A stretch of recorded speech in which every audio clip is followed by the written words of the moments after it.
Hello, friends. Before we can get started today, I've got a little bit of work to do here. I need to deliver some much needed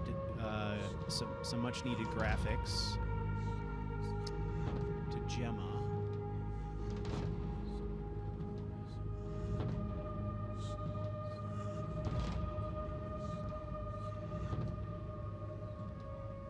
So let's get that done first, and then we're going to jump into some other stuff.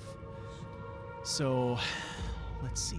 What the F do I need here? Maybe white version, maybe?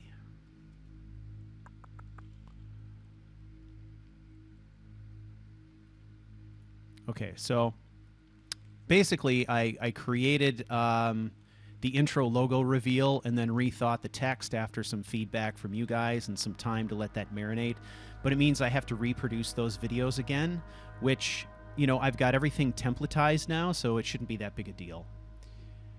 Blah, blah. Let's see. Okay, so let's export this as a PNG. I might have one already. No, I don't. So we're going to call this one... Actually, the dark transparent would probably work, but we're going to go with the white one. I'll be able to use this for other things. Just a transparent PNG.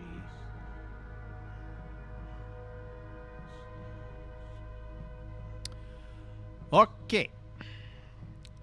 So, really here, we're going to go to our logo layer. You can see I've got multiple versions in here. We're going to get rid of all of those now.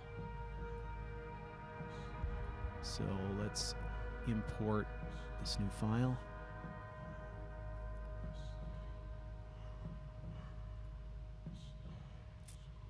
This guy right here. Okay. So let's get rid of this one.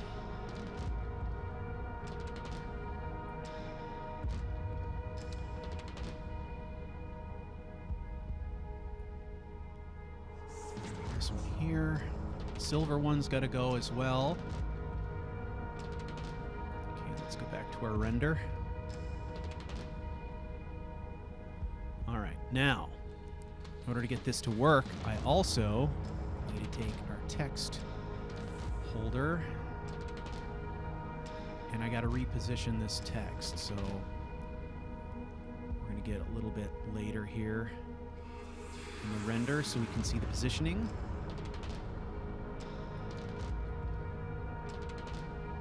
Okay.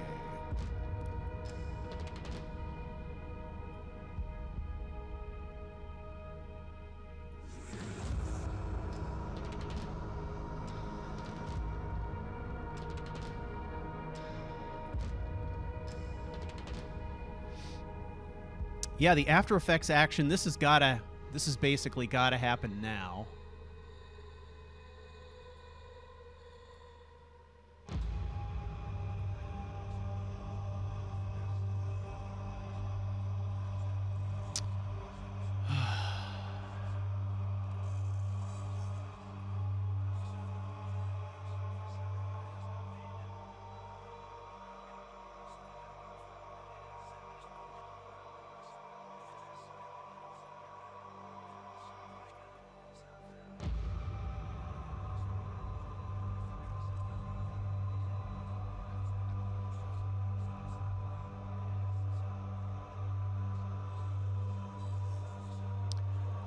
All right, so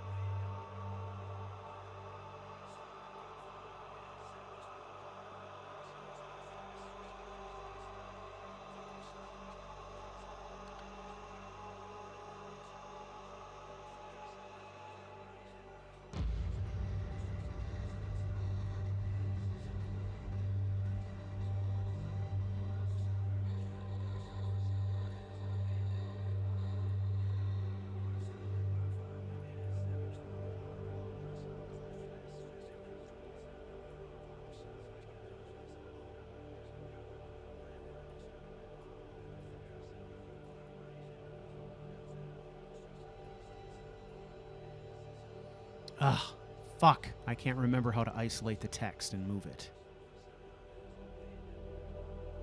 How did I do that last time?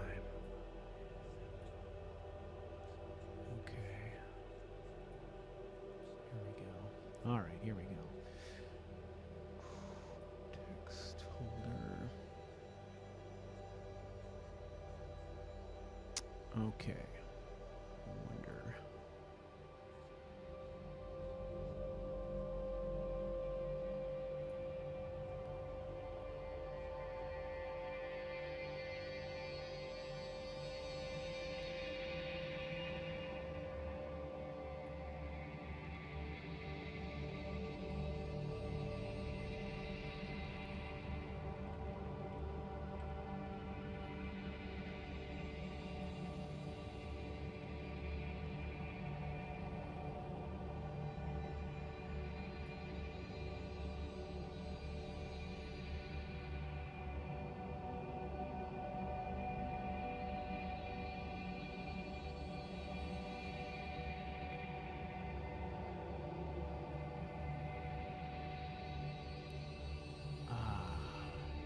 Bonk.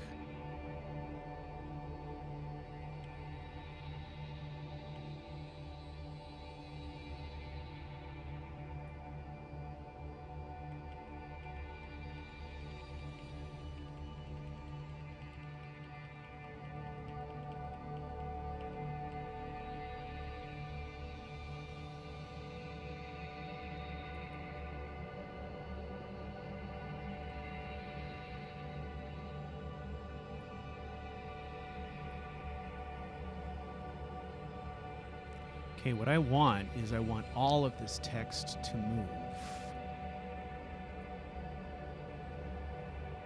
So it looks like there's actually more than one. All right, let's try now. And I'm just going to anchor it at the bottom, I think, because I don't want it to interfere with the logo. The logo moves around a bit. So let's do this.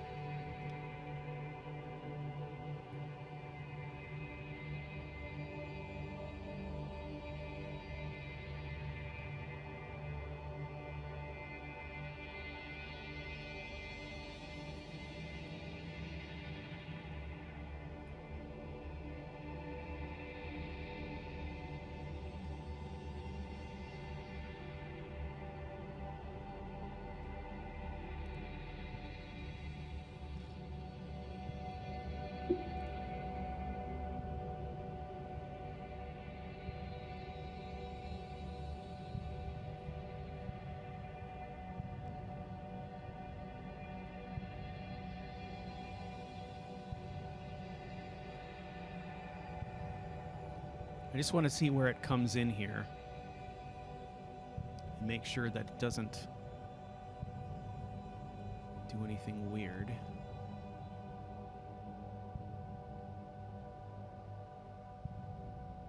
All right.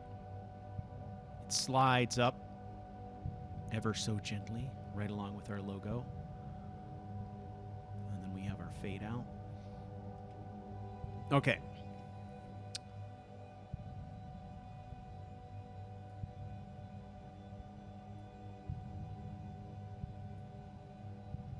Now we also have some colors that we can work with here. I think I pretty much like all the settings on this. The possible exception would be the logo color. Previously, I was using something that was kind of a silverish blue. This is a pure white logo, so I'm going to do something that is a little closer to pure white here, and we'll kind of mimic that with the text as well. So basically all these layers allow me to use the same animation over and over, but I'll be able to change the colors. So I could have 50 versions of this same logo reveal, all with different colors, color combos, which is really awesome. I love that. All right, so let's save this as it is now. So we're going to select our render. Then I'm just doing Control M. It gets me to my render settings, and all I want to do here is make sure I've got the best settings. Okay. And this one we're going to call it, we'll call it Raven Sting White. Now these other ones that I've created, those are going to have to go away because they don't feature the correct font. So at some point, I'm just going to spend some time re-rendering these. All right, so we got it set.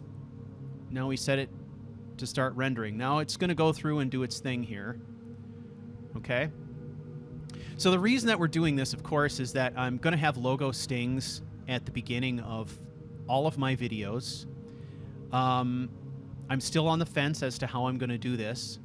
I can easily play logo stings directly through my streaming software, but I'm still undecided as to whether or not this story is going to be strictly a stream, or if I'm also going to record in the background and release recorded version at higher quality. Either way, these logo reveals will be included in that, and I'll do multiple versions of it, so the form will be the same, the color will just be adjusted slightly. So the reason I'm doing this is because, firstly, I changed the font, and so I need to re-render these with the correct font. And secondly, because for those of you who are not aware, our server has recently been boosted. Now there is the cool thing, I'm talking about the Discord server here. Our Discord server has been boosted, or Gemma is working on that. Welcome, Gemma. She's in here. And so I'm just trying to render some fresh graphics that I can send over to her real quick. So when that time comes to add all the new, I don't know, features and stuff like that we have what we need, I think we'll use this one here for Discord. But I'm going to create a whole bunch of them, so we'll be able to change it up anytime we want to, just to freshen things up a bit. So I need to get this done. Now what this is going to do is it's going to render this as an AVI file. So we're going to have to do a second render. The second render is where I take that AVI file and I drop it into Adobe Premiere. Okay, there we go. So I'm going to drop that into Adobe Premiere, and we're going to use Adobe Premiere to optimize it for web and for streaming as MP4. So I've got a template for this as well. So it gets processed twice. The AVI is like super high quality, and this version is optimized for streaming. All right. This render goes very, very quickly.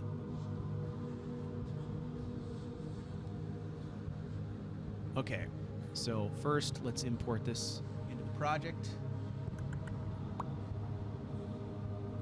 All right, we're looking for this white one here.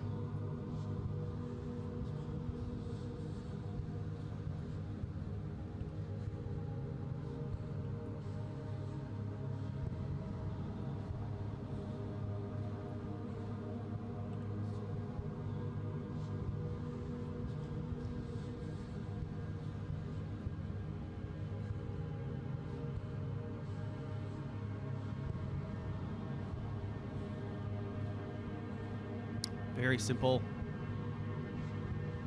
Looks good though. All right, so Control M.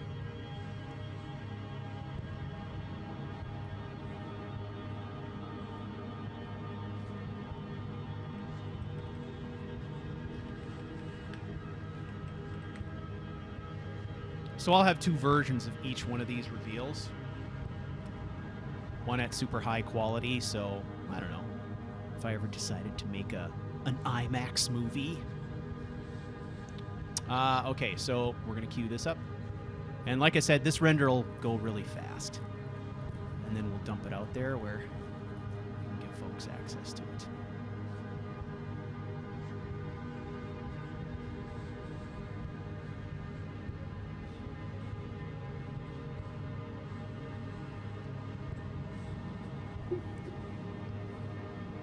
All right, that is done.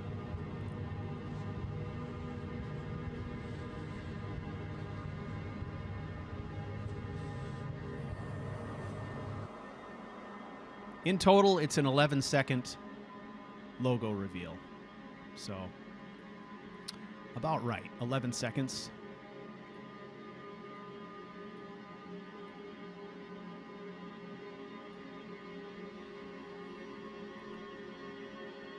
All right, let's ship it.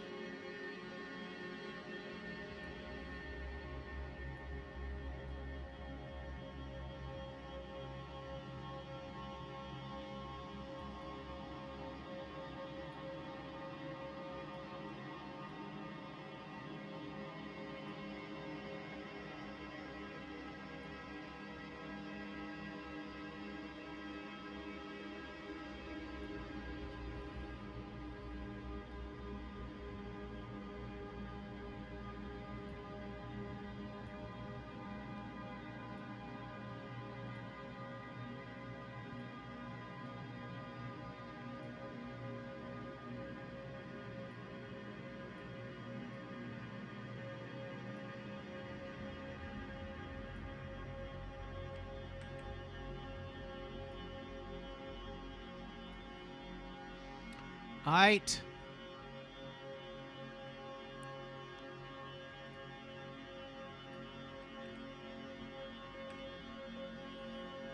There it is. Boom.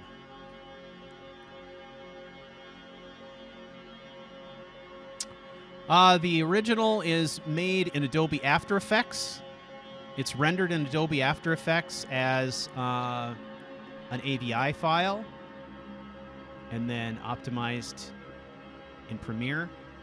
The logo itself, it's kind of like a 4-step process.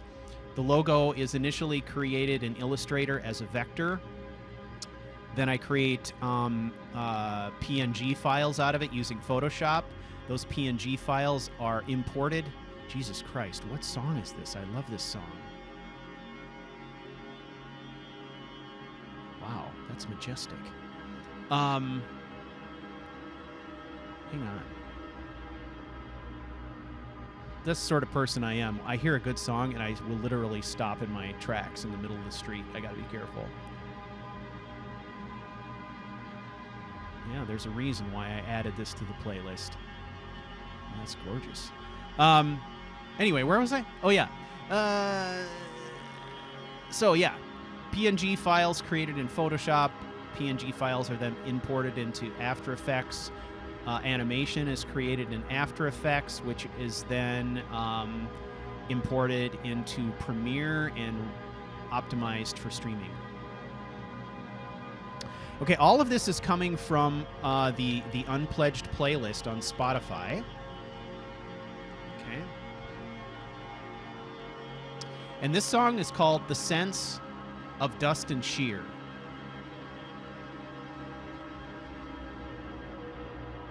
And it is the artist is Treya Sectori.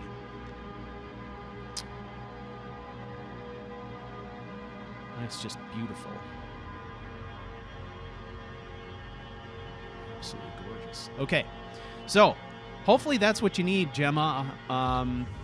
My understanding is we're getting a server boost in about 3 hours. I'm sure there are a lot of people here who have questions about what's going to be cool about the server boost. I will admit I'm a little bit vague on that. I know that we get some higher audio quality, we get more image uploads, different bandwidth opportunities, more emojis, all that kind of stuff, which is pretty cool. And that, in part, that's because I decided to reinvest some money this week in Discord. So I basically upgraded my account, and I'm looking at that as the channel investing in our community platform. So I'm going to be paying out a little bit of money every month for that boost level. But it gets us some fun things, and I think the community has proven that it's well established and it's here to stay. So it's really a great investment in my opinion. So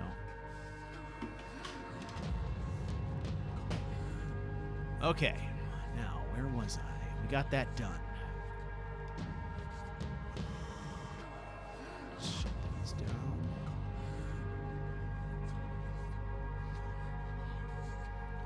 we're going to try to conserve as much memory as possible.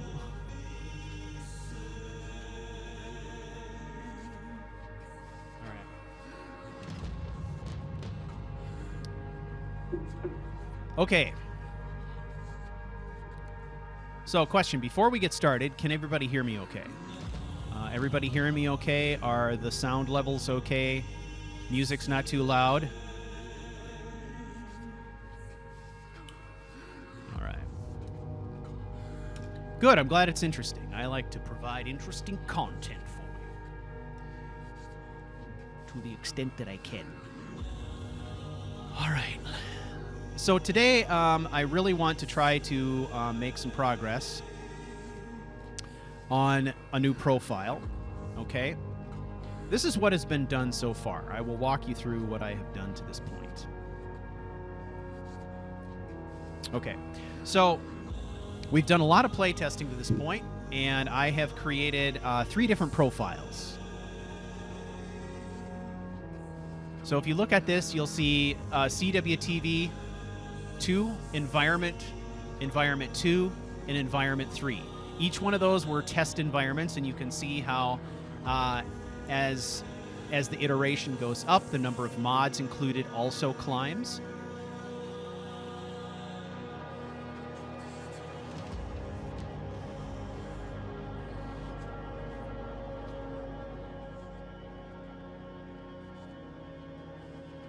Okay. So basically, this time around, the most recent version that we've been doing the lion's share of our testing on is Environment 03. So what I did is I took Environment 03, I duplicated it, renamed it to Unpledged 01, and then I went through the entire list, eliminated those mods that I knew we were not going to use, which is about 10 mods, okay? I removed those from the lineup. Then I made sure that all the necessary or the plugins I needed were activated, and then I ran loot. So that is all I have done at this point. Now, the next thing we need to do is we're going to get in-game. We're going to create a brand new save in-game, and we are going to do our utmost to recreate Kaleo inside of this new profile. And I feel as if we should be okay with doing that now. We've all grown pretty accustomed to the way that he looks. We're going to try to recreate him, but if we make some decisions about some subtle things to change along the way, then we will do that. Okay? So let's get to it. This is kind of the fun part because we get to sort of recreate his look, right? And I was very happy with the way he looked before. I can think of a couple possible minor changes that we might want to make. But essentially, the cool thing about it is that today we will be introduced to the real Kaleo. We will meet him for the first time. And I'm very, very excited about that because I've been wanting to get to know him because I've heard he's an interesting person. I mean, I've heard he's a real prick, but I've heard he's an interesting person too. So it should be kind of fun.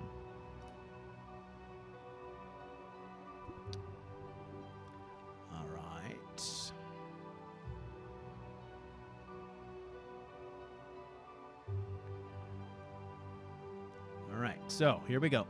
New. And this will give us an opportunity also to see what mods are working, what mods are broken, if we need to change anything in the lineup or change our load order or if we're missing patches. There's going to be a lot of mucking around in here, I think, but we'll get there.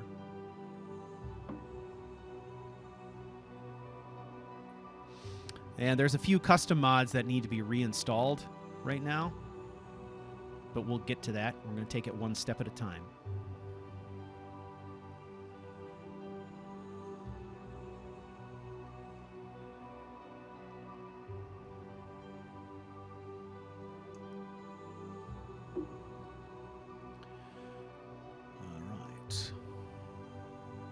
I'm leaving the game sound turned down at the moment, so we can talk. Okay, animated armory. This is where we're getting things like the claws, the spears, and the animations that go with them.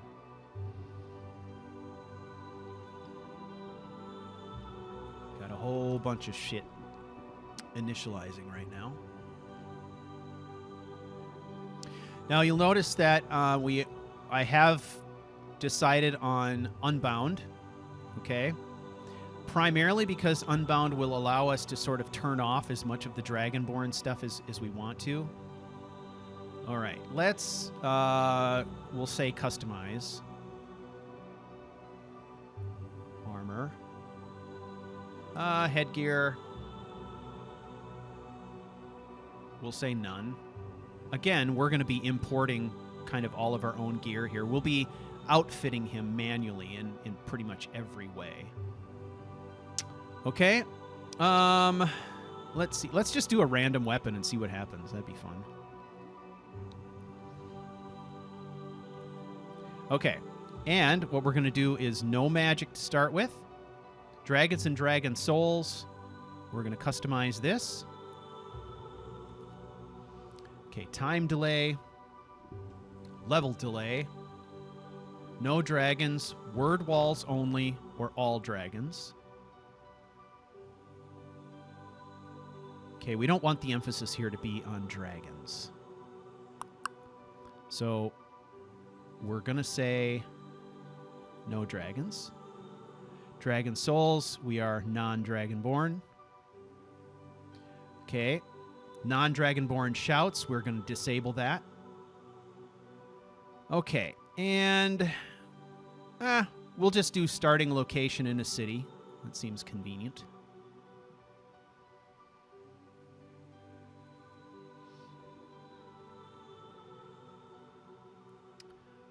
Oh, look at that. Automatically it assigned the warrior stone for us. Okay. So, heavy, one-handed. Okay. Here we go. Let's do this. All right. So, obvious choices first. Imperial. Okay. Now, if we go over to body here,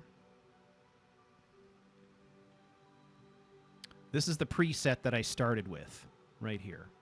So this is probably a good place for us to start again if we want to approximate something that looks like our man. We could potentially start here, too, with a character that already looks a little bit more weathered. And there's Cassius. I just went straight up with a preset for Cassius. And then I adjusted his skin tone. But, yeah, look at him.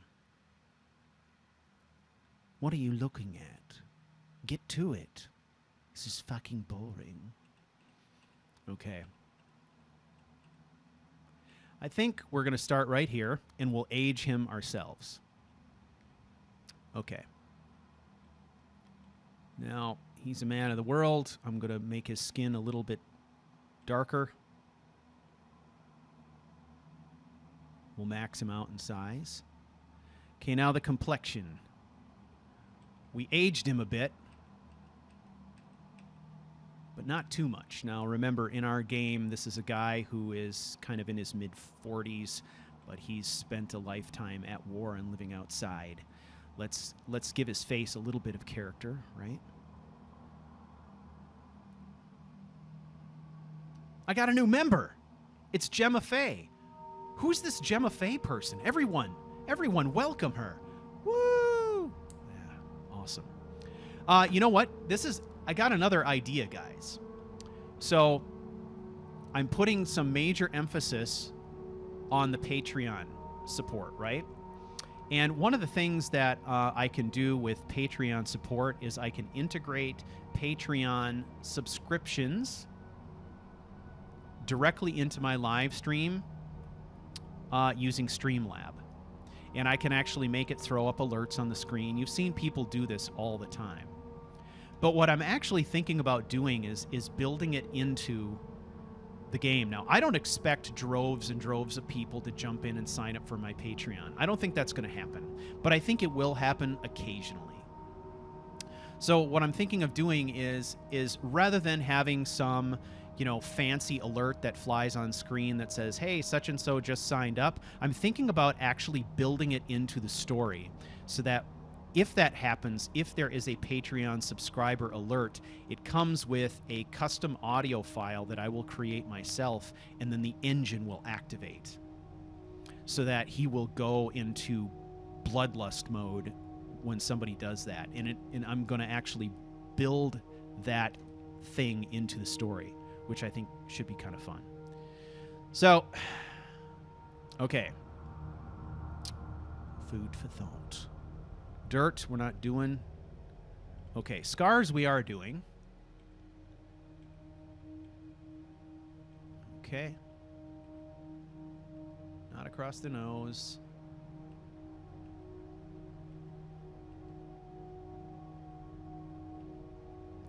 This is the one we went with before. Okay.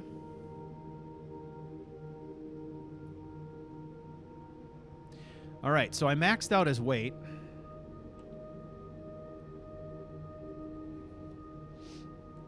He's big, well-muscled guy. He's taking care of his body. He has been in prison for the last 2 years, but he is not a guy to sit around.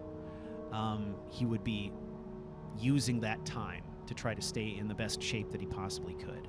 So I feel like we're good on this. All right.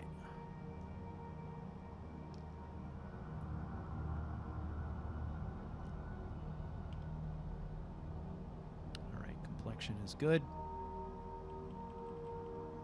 I'm okay with ears, forehead, neck size.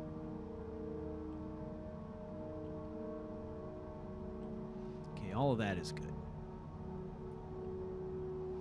Okay, now we got to deal with the nose type. Now before, when I first created him, he had a nose similar to this. We're going to make a nose that has a lot more character. A nose that looks like it's been busted a couple times. Kind of a boxer's nose, right? So let's go through the presets and see what we've got.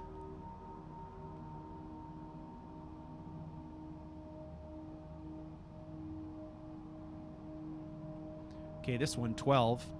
It's not bad. That one, the bridge is too high. Let's go all the way to the bottom.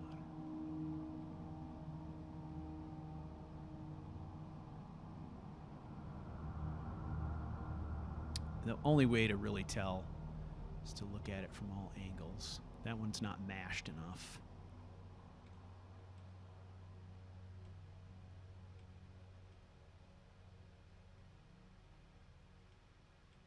Okay, 12 is our starting point. Okay. So let's just carefully kind of go through these things.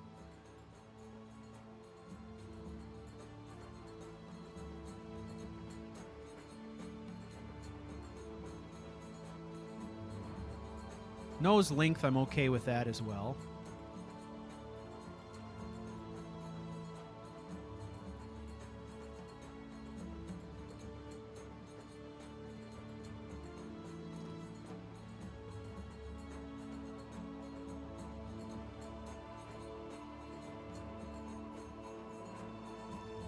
Some of these settings you can't really see any much of a change unless you make it really extreme. And if you make it too extreme, you start to see clipping and weirdness. So if I don't see anything real obvious there, let's just leave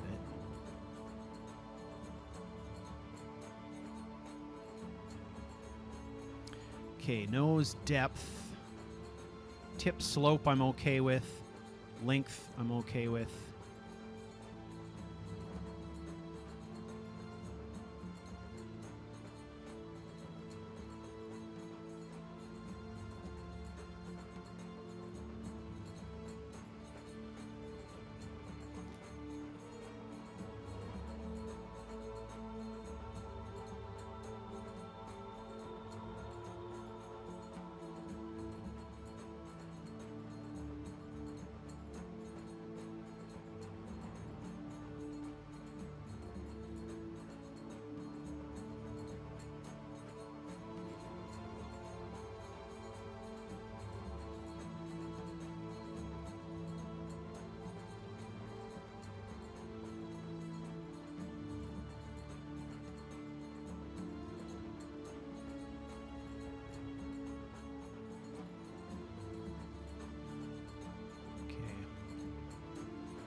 right.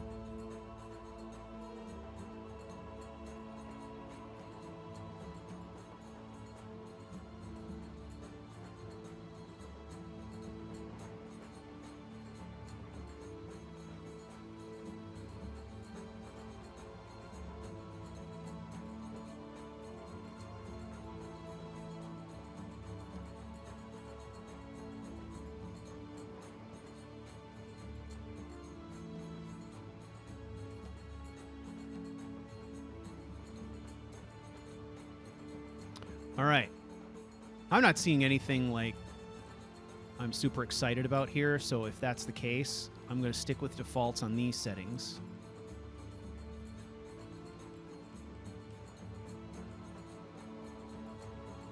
Okay. Nose height. Bridge width.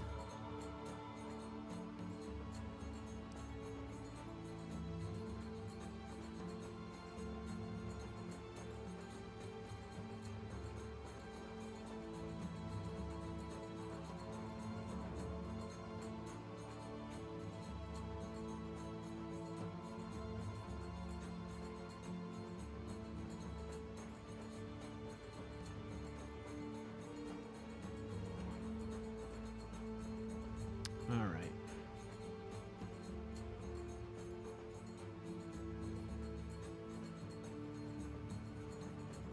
What is nose type 2? Are those presets? Nothing. Okay. Well, it doesn't do anything.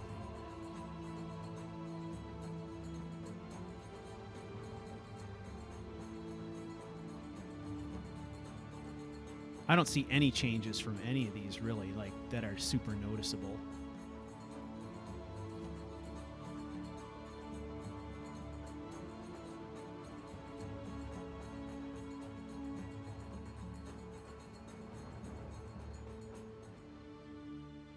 They're pretty subtle. So let's bring this down. So we're going to mash his nose a little bit flatter. Make the bridge a little bit wider. Tip width I'm okay with.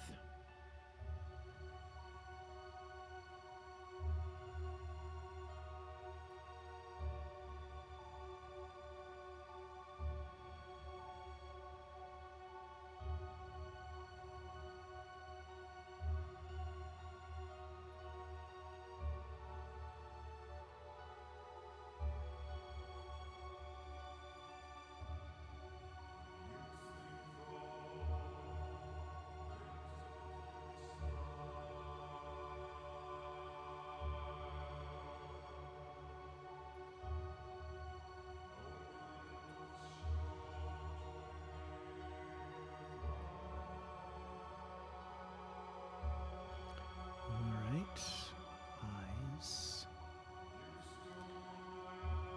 We'll go to brow next.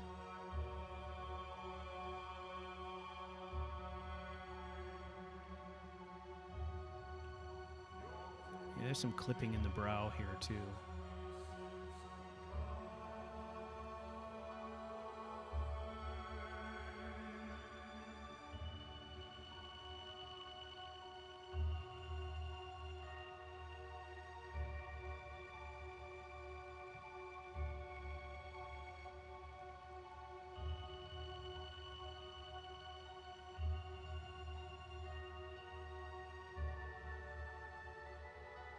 Bring the brow height down a bit.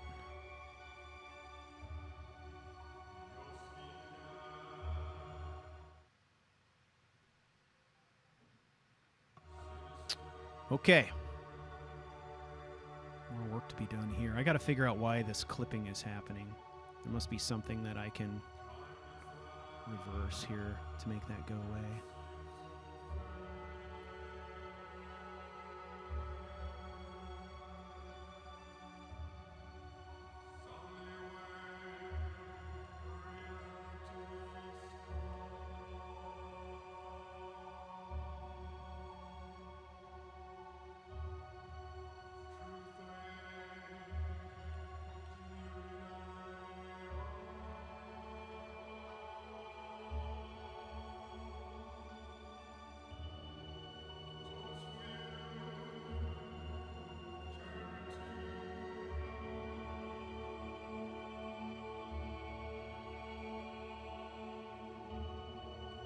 go.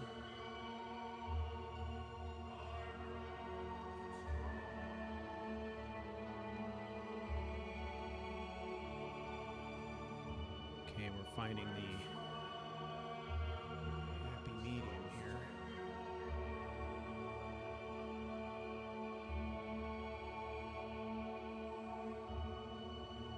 There we go.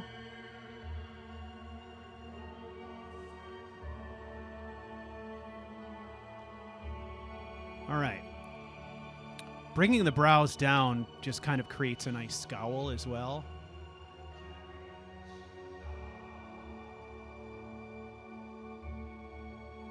I don't want him to have bushy eyebrows, but I don't want him to have skinny ones either. We're looking for a nice happy medium here.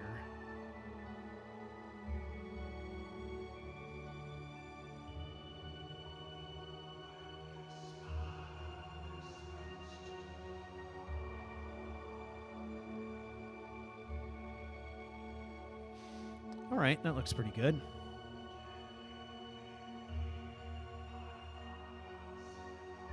All right. Now, let's go back to eyes. I kind of like the eye shape the way that it is, so let's note where it is right now. And let's try some other stuff. Surprised.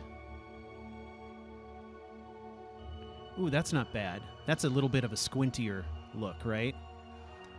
So 12 versus 16. Ooh, I like, okay, 12. I like 12 better so far.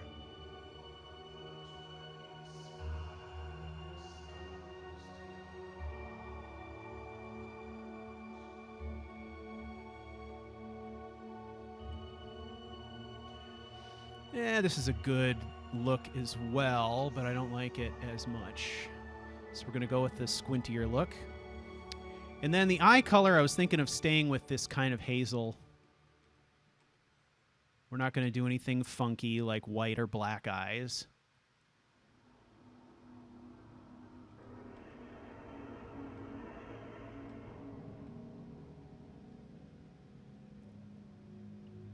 This isn't bad either. All right, let's go back this way, okay. And then on the eye height, I'm going to bring them down just a little bit so they're not quite so far up under the brow. I like that. Depth.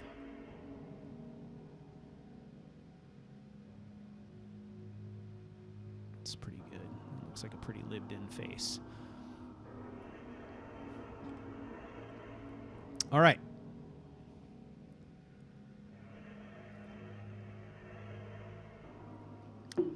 All right, y'all. Take a 5-minute break. I got to go retrieve some laundry from the dryer. Be right back.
Okay, I'm back.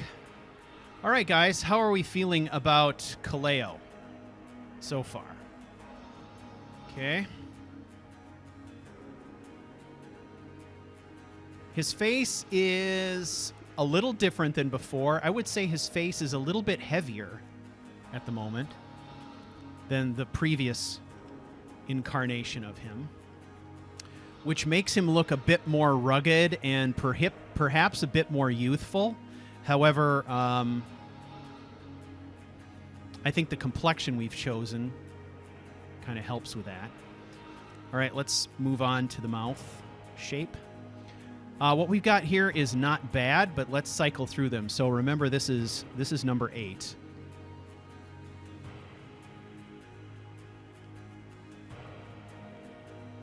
Let's start at the bottom. That one's got kind of a built-in smile, which I don't like.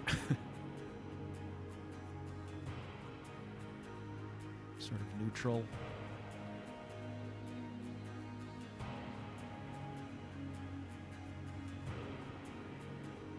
9 is not bad. 10 is not bad either.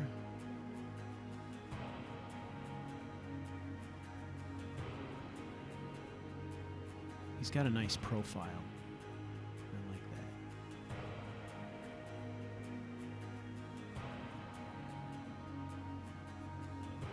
that. Okay. All right, I'm liking 10 so far.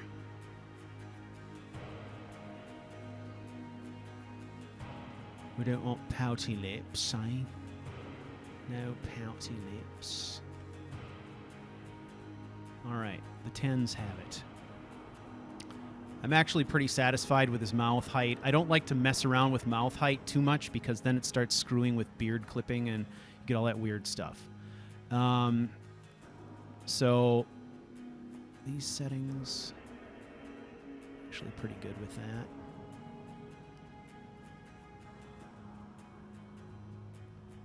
Chin I'm good with.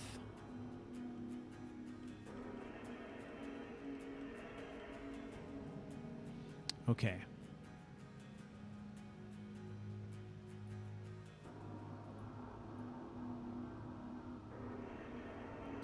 All right, so let's take a look at the jaw here.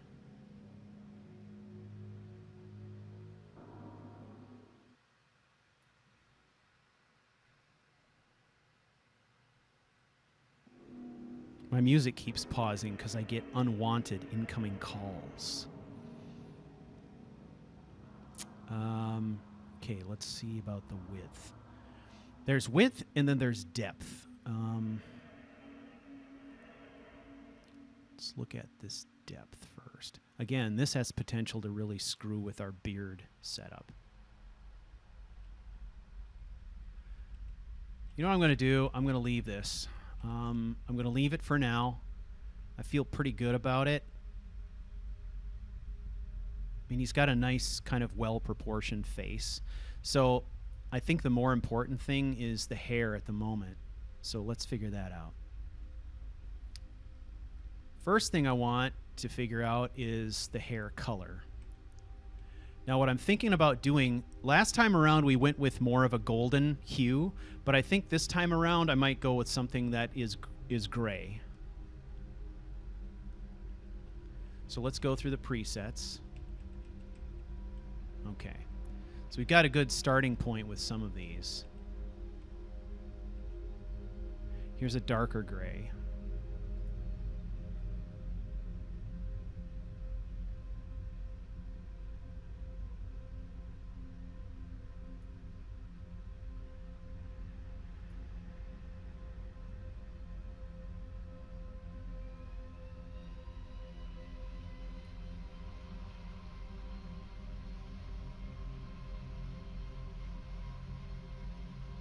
Kind of a balancing act, right? You don't want to get into doing stuff that's blue and weird, right?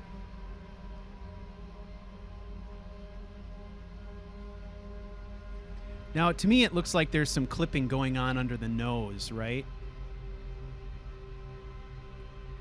So let's do something fairly extreme for facial hair. until we know we've got that clipping dealt with. Maybe it's the way that this mustache is shaped, but it feels like it's clipping to me.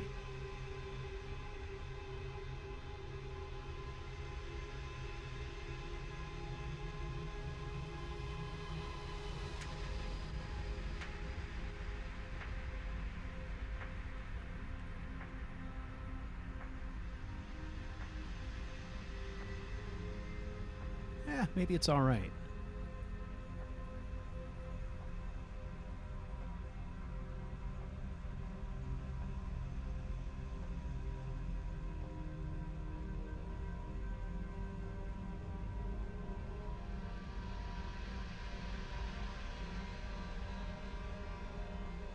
Now, I'm not messing with any of these cheek colors and things like that. My assumption here is that he's going to have a fairly even skin tone, just because he's been in prison and out of the sunlight for most of 2 years.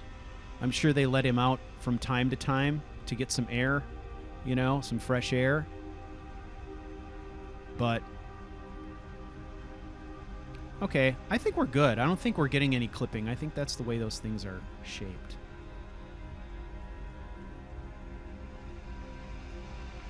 So let's go back to hair. Okay, let's look at the actual hairstyle first, okay? Remember, this is a guy who is a military man. I feel like throughout his career, he probably would have kept his hair shorter. It works better underneath a helmet. But now he's an older guy. He's in exile. He's been in prison for a couple of years. So what I'd like to do is I'd like to come up with sort of a medium-length hairstyle, something that will still fit underneath a helmet, but will look like something that he manages on his own with a knife. You know, that kind of thing. So kind of a serviceable hairstyle, if you will. I mean, this one is not bad, right? It's not bad, but it's the default with this preset. So let's look at some other options. Don't like it. Don't like it. Don't like it.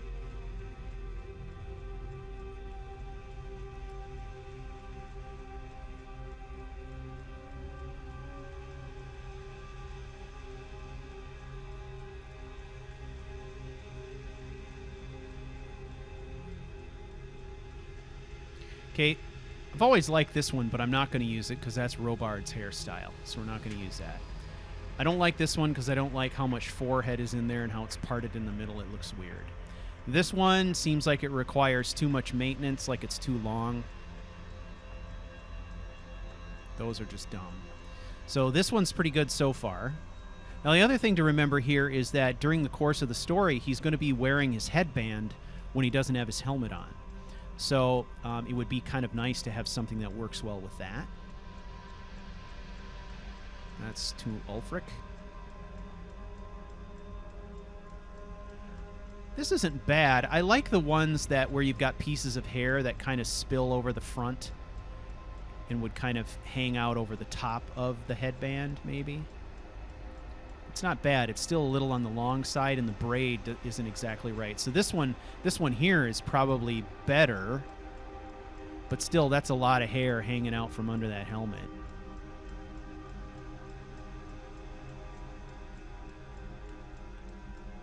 No, no, no, no, no.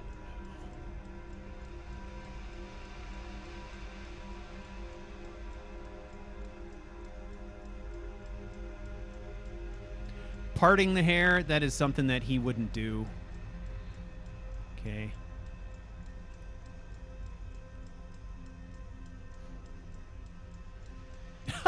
God. He's actually kind of got a General Custer look to him at the moment, doesn't he? This one is better. Yeah, it's got the part in it, but it's kind of a rough part. It looks like he just sweeps it up out of his face with his hand, and that's kind of how it falls, right? So that one's not bad, but I certainly don't like it with this beard because that just looks like, he looks like General Custer to me. Looks like Buffalo Bill or something. Okay. None of these short... Oh, God. None of this shit I don't like this one either because it's too close to the melon. Okay, so we got 10, which I like.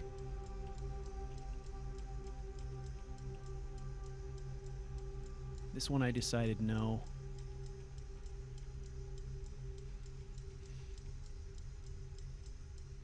We got 27, which I also like. This one is a little bit, it's a little bit on the long side, and remember we're going to be using the closed face helm replacer, so you are going to be able to see his hair sticking out from under the thing. And I don't want to be looking at it clipping armor and stuff. So I don't know. Might have to go with this right here. All right, so it was 33. I liked 33. And I liked 10.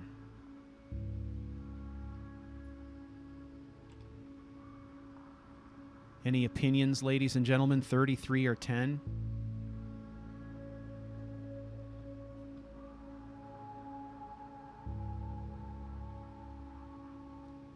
This one seems about the right length, too. It comes down just to the bottom of his neck, and that's it, right? Sort of looks like he pushes it up out of his face. Okay, cool.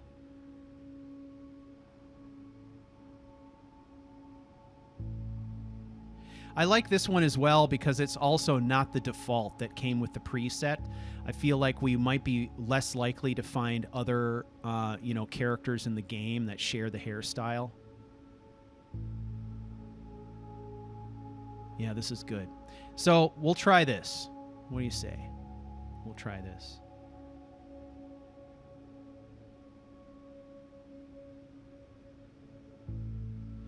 Yeah, we'll give it a shot. Whatever we do, we got to decide right away. My game has this weird situation where if I go back into race menu and I make adjustments to the character and save, it will create an entirely new chain of save games. So I want to set this, get it right, and then not go into it again if I can help it, because it fucks up my saves. So, and I don't know what causes that. Okay. So that's good. Now, let's look at the facial hair. He is going to be bearded.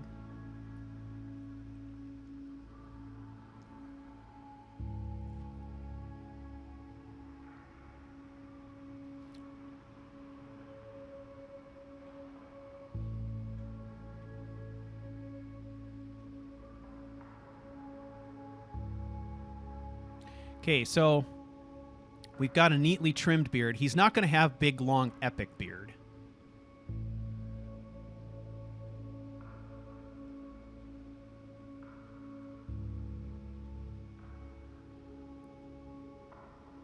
I mean, honestly, I like this one. This is the beard that we were using before.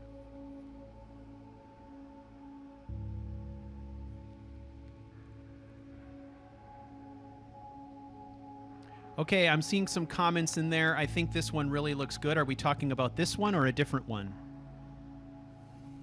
I'm trying to think about what's practical. What's practical? He's out in the world doing his thing. One of the things he's not going to be doing a lot of is shaving, right? So, yeah, he's not going to be a long beard guy. He's going to be a trimmed beard guy.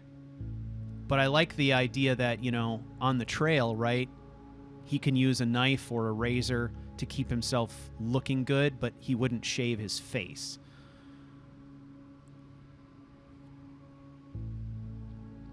Yeah, the closed-faced helm would have a beard sticking out from under it. That's what I like about this beard. It gives him a beard, but it's close enough that it doesn't screw with the helmet or look like it's spilling out from underneath, which just doesn't fit the image of a professional soldier, in my opinion. He's not supposed to look like a barbarian. He's supposed to look like a seasoned Imperial soldier who kind of does what he wants, right? So any of these long ones that kind of stick out aren't too much of an option. This one has a certain amount of appeal to it. Again, the cheeks are bare, and this is also one that I've used with Fleet, so I'm kind of staying away from it. No chops. No stash.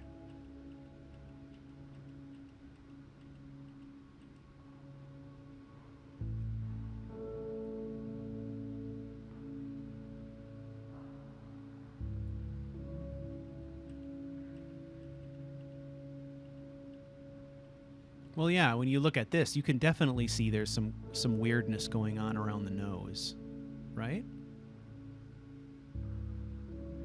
That could be because of the nose, or it could be because of the lips. I'm not sure.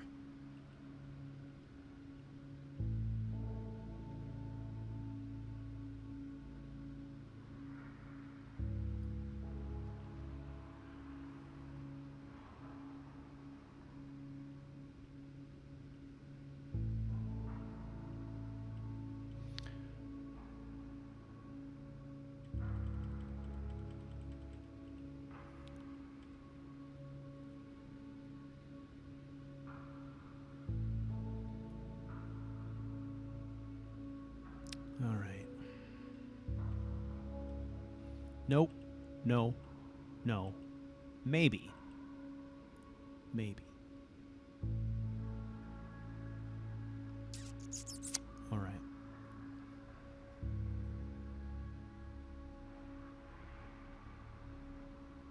So this is the thickest beard we can get that wouldn't protrude below the helmet. So let's go with this for the minute.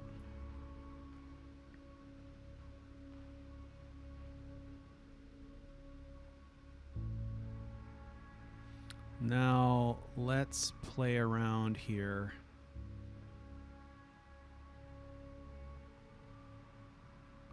I want to check out some of these settings.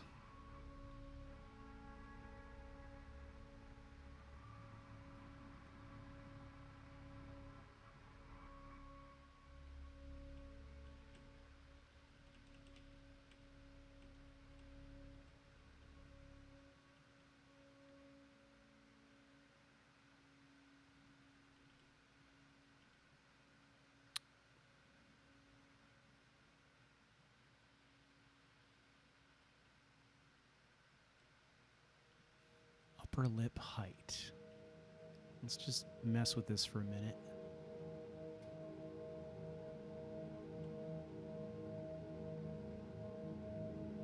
I need to see what effect it has, if any, on this clipping issue.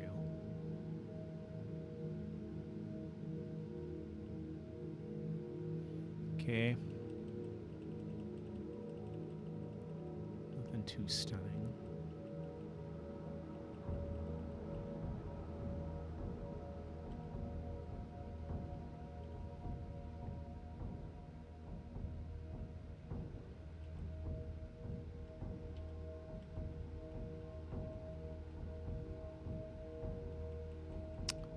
Okay.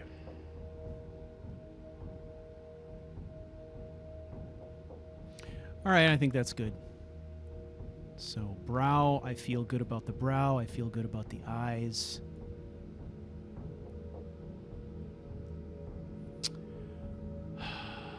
I'm still bothered a little bit by this nose issue. We've got defaults here for the most part on the nose. Nose area depth.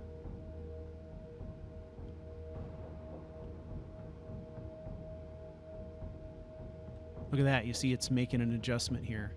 Okay, let's keep bringing this up and see if it fills out the mustache more.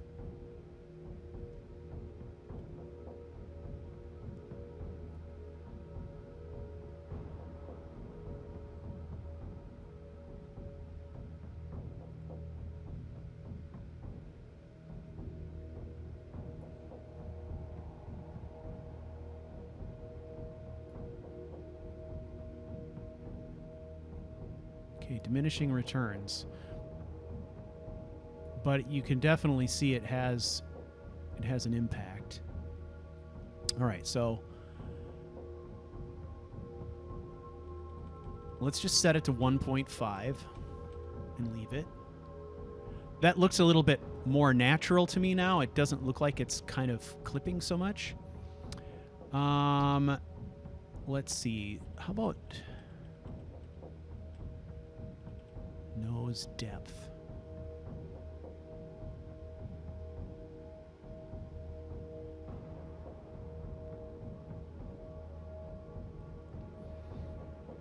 No appreciable effect there, really.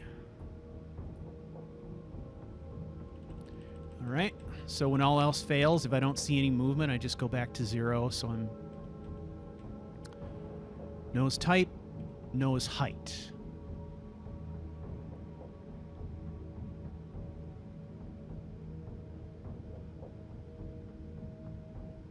Yeah, you can see some stuff going on there too. All right, let's bring it back up.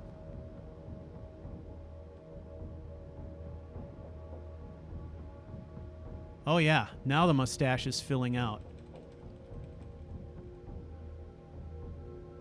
I think this is good, right? It'll make the beard a bit more prominent, even though it's close cropped. If we get the mustache filled out a little bit. And then I think what I want to do is let's go and adjust the hair color then a bit. We'll stick with gray, but I would like to make the hair a little bit more prominent, like a bit darker, like a darker gray.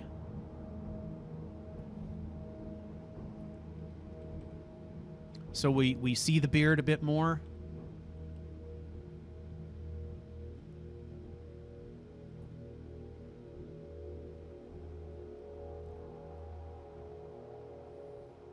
Okay, so let's just dial it in here.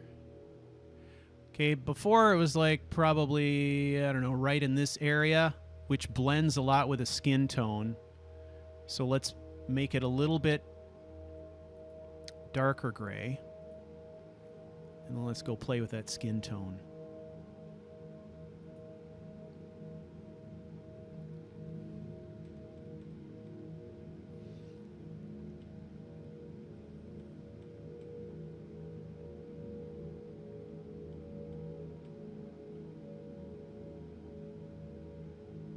Make him look a little bit more weathered. It's sort of the combination of the two together, right? That makes it, sets it apart. Okay.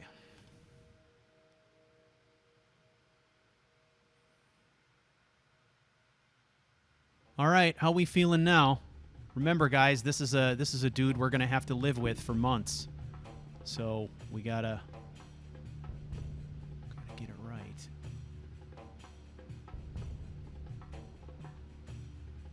He looks capable. He looks brutish, and civilized all at once, which is kind of what we're going for.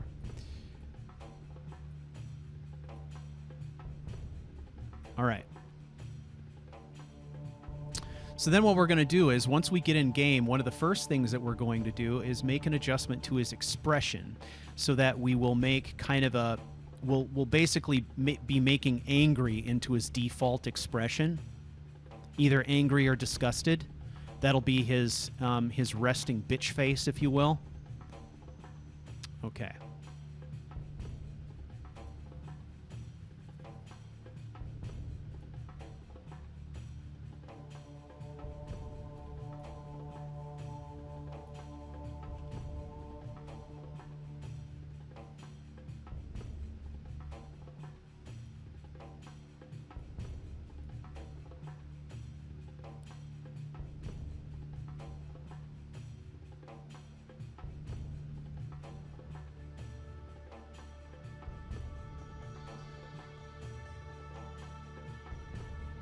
I'm messing around here just a little bit with the brow arch and angle. We don't want clipping. So let's set it to 0.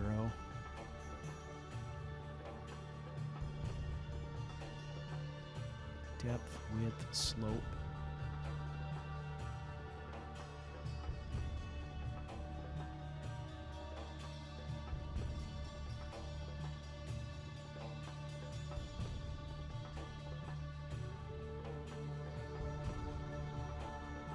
Checking the angles here, seeing how this works.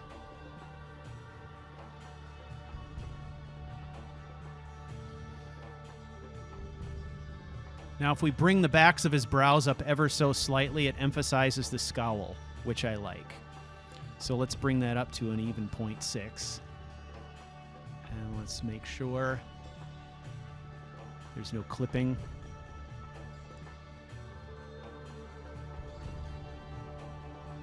So eyeliner color and shadow color, I like.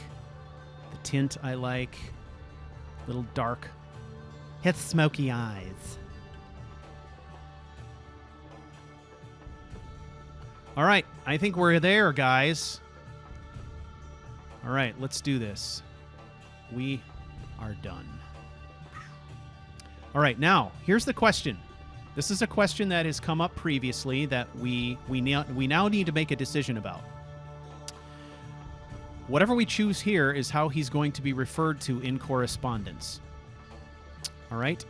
So the question is, I can either call him Kaleo Ferrata here, or I can simply call him dog or the dog or use a derogatory term.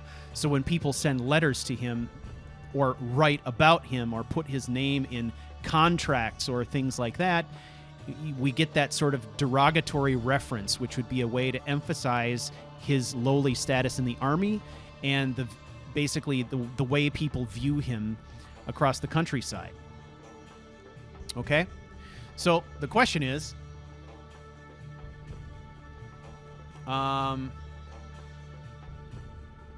yeah, I know we've all become accustomed to the golden hair, but I think we need to emphasize the fact that this is a guy into the mid to late portion of his career, right? And I think that is going to help kind of set the mood a bit. So yeah, it'll take a little bit more getting used to, but we will. I'm sure of it.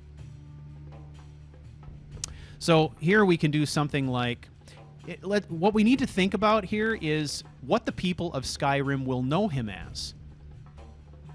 They're not going to say, hey, look, it's Kaleo Ferrata. They're going to say, hey, look, it's that scary guy with the dog skull and the banner, right? Oh, look, it's that guy who's always marching at the back of the column of soldiers. Oh, look, it's that guy who went and rooted out those bandits, right? I think it's important that people recognize him by his status as opposed to his given name.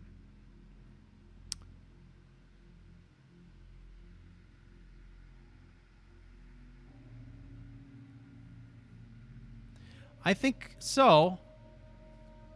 I mean, let's think about the correspondence that we get in game, right?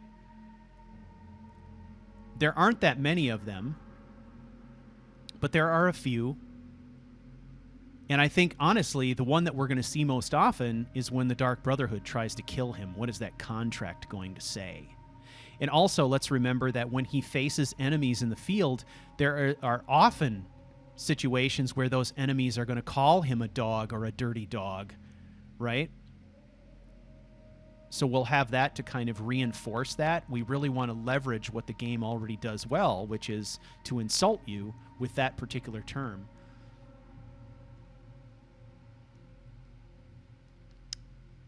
You can change his name, but I think it creates a new series of saved games. I'm pretty sure. That's not a deal breaker, that's for sure.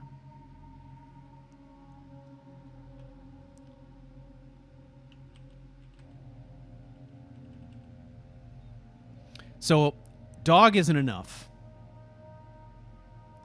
You could do something like the Imperial Dog. You could do something like Dead Dog. Or you could even do something like Unpledged Dog. But is unpledged a term that really only the Imperial soldiers would understand, right? Is that inside baseball for them, I guess. So I'm leaning towards going with some derogatory term here, but we just need to figure out what that is. Believe me, I'll be using his actual name in conversation many, many times in every episode, so we're not going to lose people on that front. That's for sure.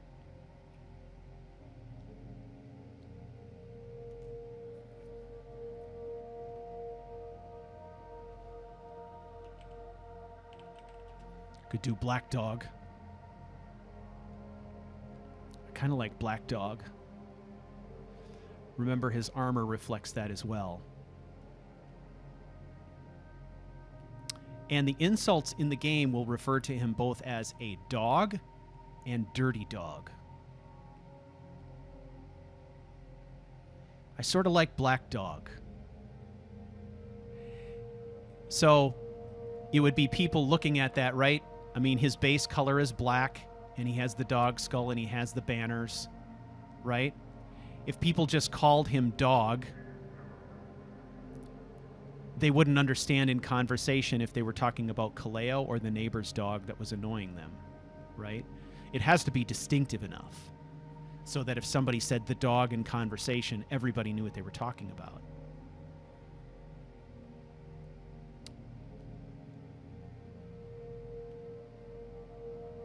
Yeah. Okay. I'm leaning towards Black Dog.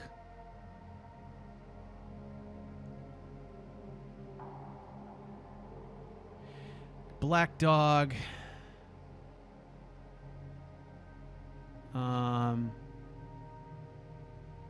There's also references to, you know, real world military, devil dogs, bulldogs, things like that too. Bloody dogs. Lame dogs. Stray dogs.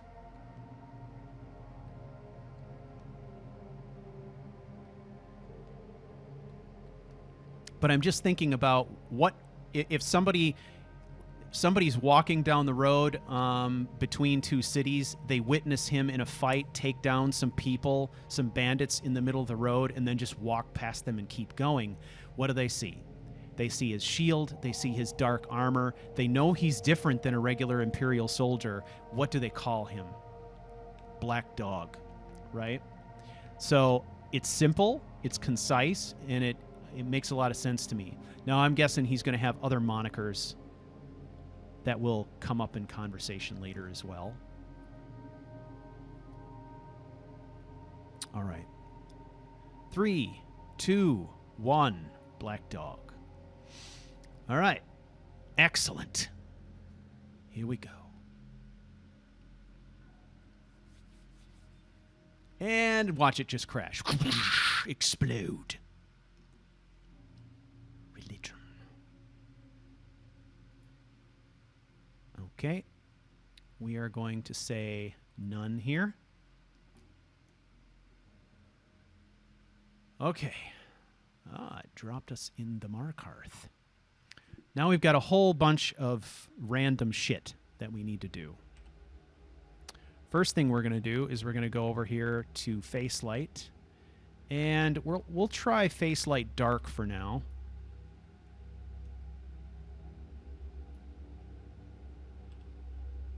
Okay. All right. Now let's swap out some armor. We'll get all that stuff going. We got just a crap load of work here to do.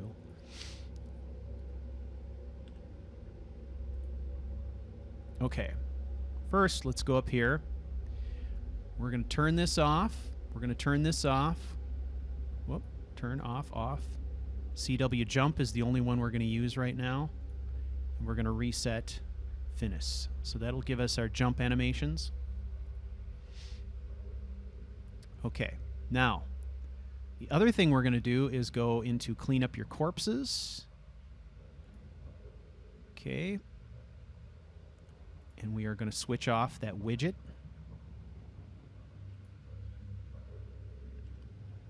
All right, cool.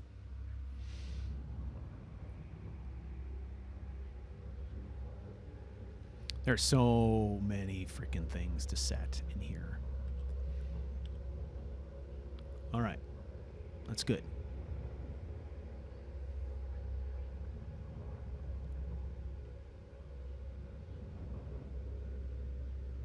Now let's get ourselves to a spot where there's some good lighting so we can see what we're doing.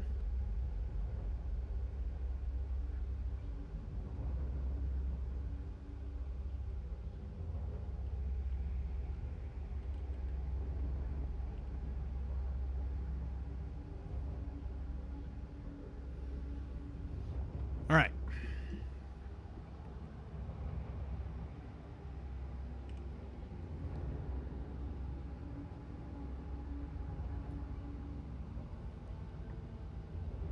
All right, we got our engine stuff here.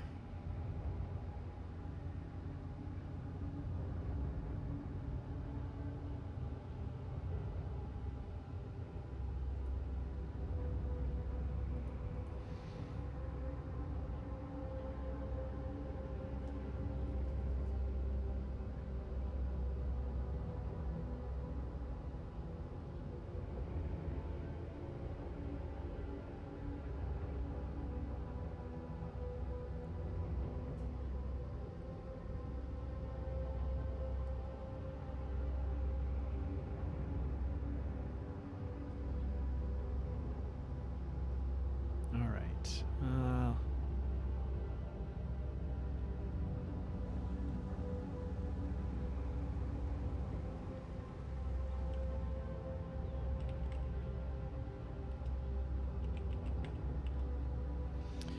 All right, so let's get the armor in.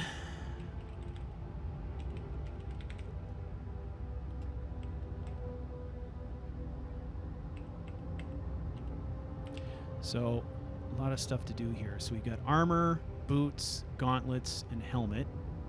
So what is that?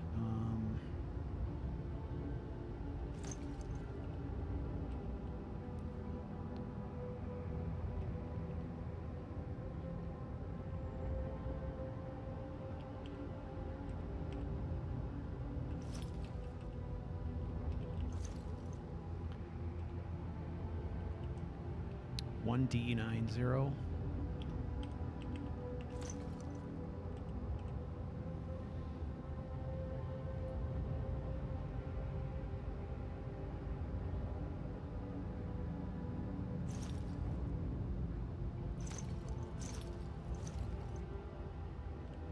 Boom.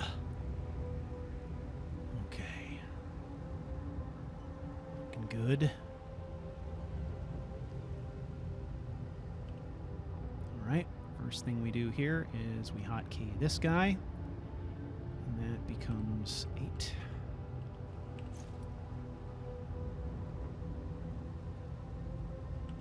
Okay.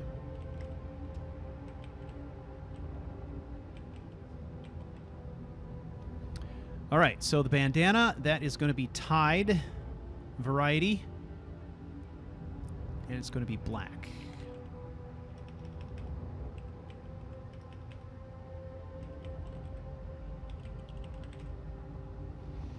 So that is 1C 0232 5E. Okay. Now that also gets hotkeyed to 7.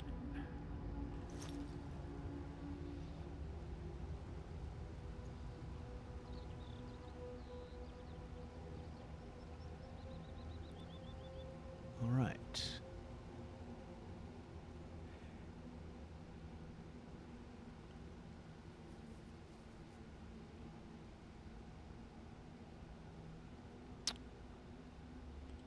All right, so now we're going to do help Valk.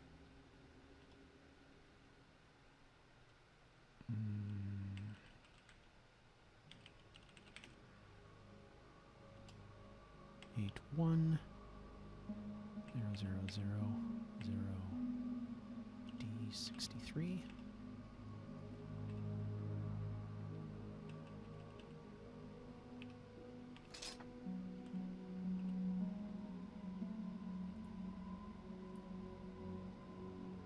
Okay, there is his weapon of choice.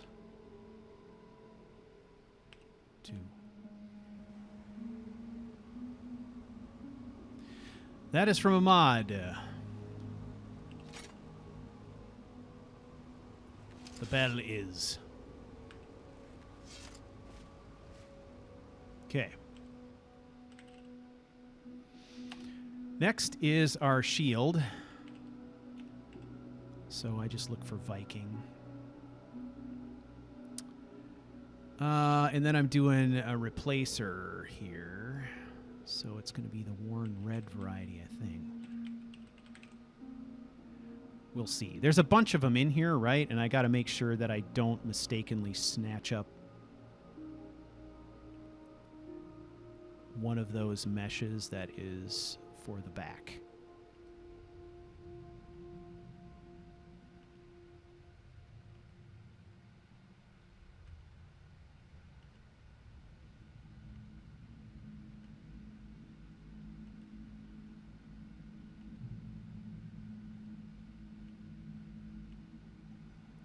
Christ on a cracker.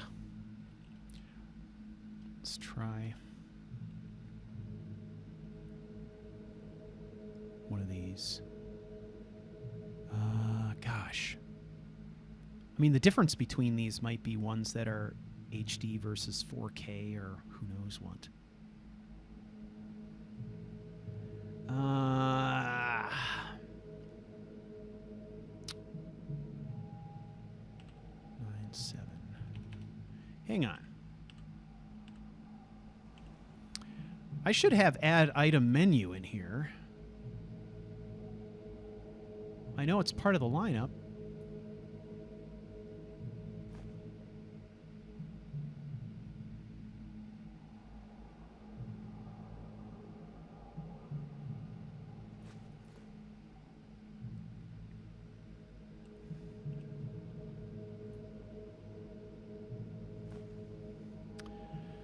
What would it be? Somewhat historically accurate weapons? No. But it was Viking shite, right?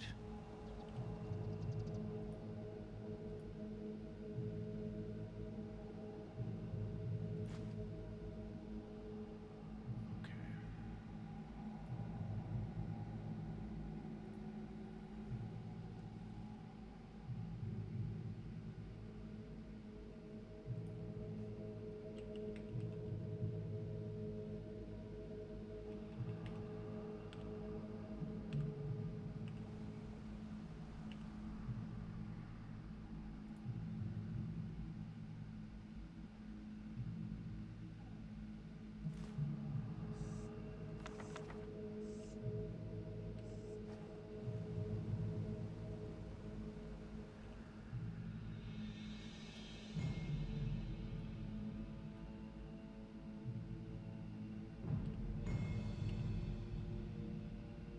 Changing of the guard.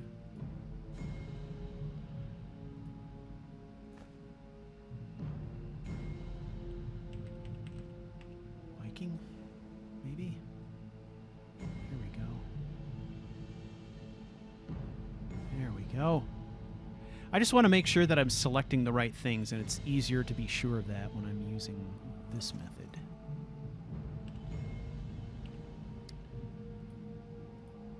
Okay, so let's hotkey this guy. That is going to go to 3. Okay, cool. Now the other thing that we're going to need to do...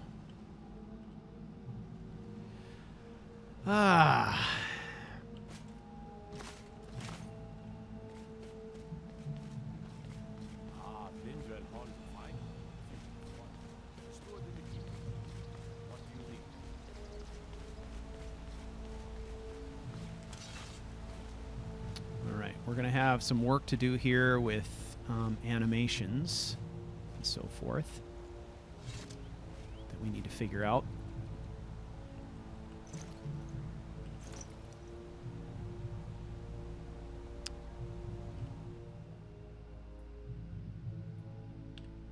We're going to go to full face light.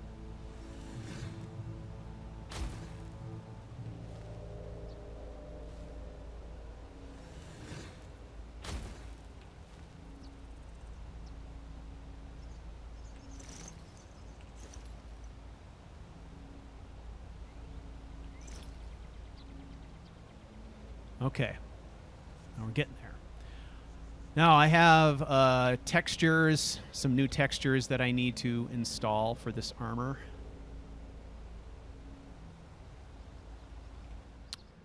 Okay, and we've got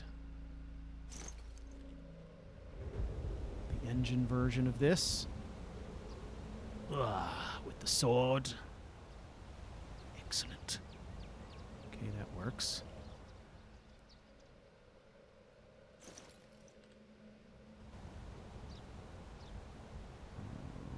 Okay.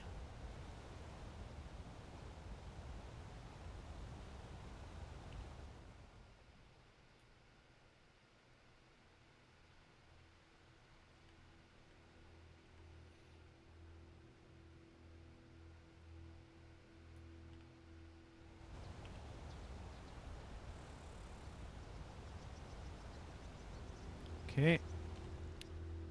Now, let us search for some other stuff. In particular, Fang. This two-handed guy right here. Let's grab one of those.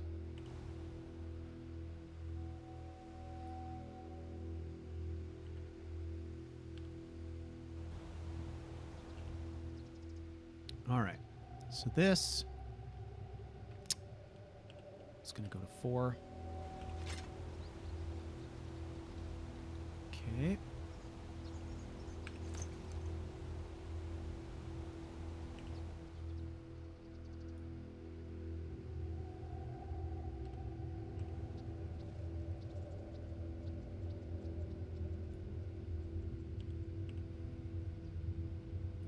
Turn on visible favorited gear.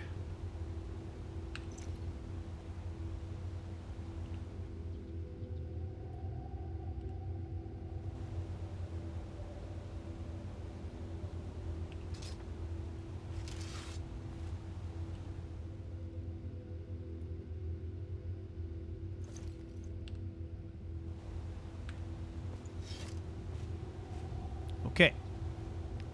So we've got that working. Now we got to deal with the shield clipping. One thing at a time. Okay, that's going to have us going into here, I believe. Or wait, we may not need to yet. Hang on. Let's make sure we kind of initialize this first. Okay, nope.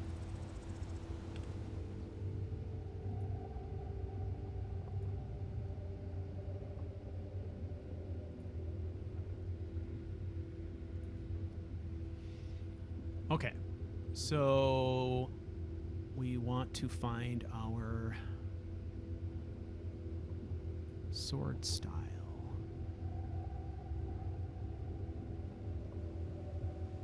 Just looking at this.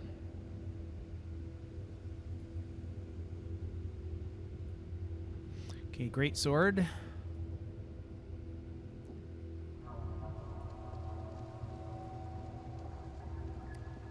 I'm just going to switch this. I don't think this is what we need, but I think it's got to be set to default. So let's go back in and do that.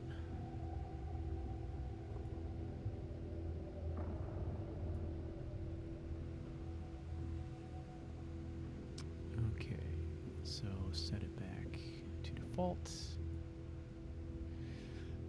I mean, I may need to reinstall that too, or just check the load order to be sure I have it right.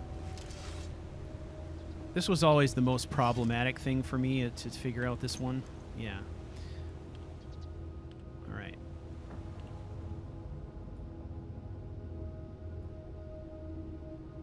Okay. Let's go to wet and cold.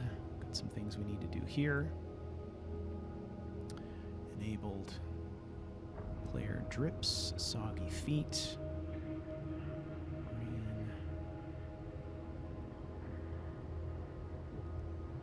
Usually in here, the only thing that I turn off is I will disable the player snowy stuff and the strong winds stuff, there's enough to contend with as it is.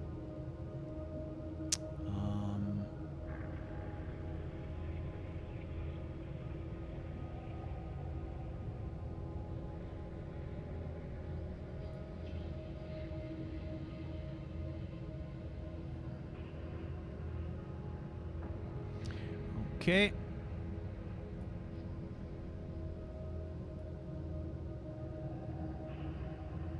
So what you're saying is the style I should use is this.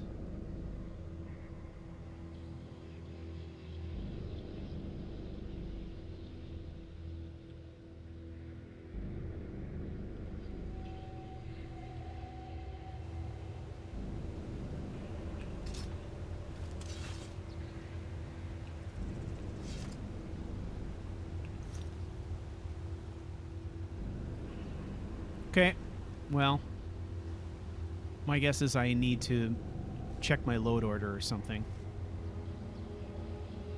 So, okay.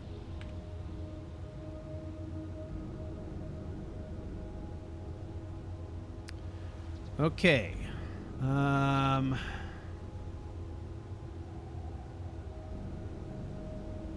right, here we go. All right, now let's take a look at this.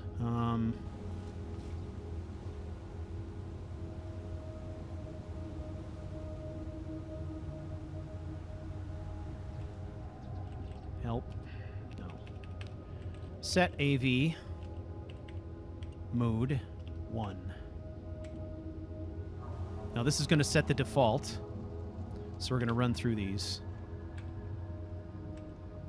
I don't make it my business to memorize what the different expressions are.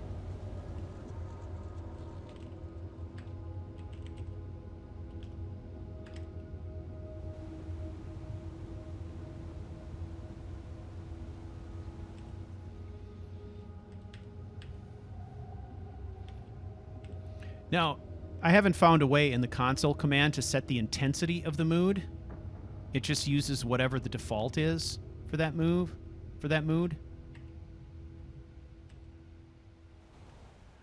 I don't see a lot of change going on here. None at all.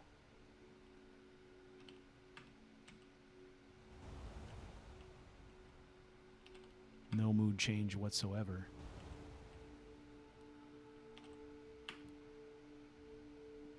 So we'll do this player dot set AV mood 1.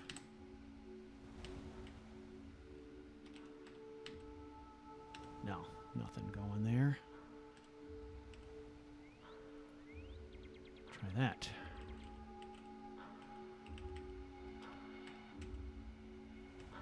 No. He just looks the same all the time.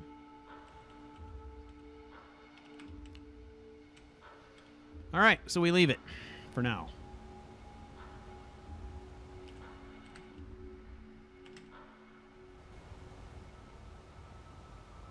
Oh, see, now look at that. He switched now. Okay.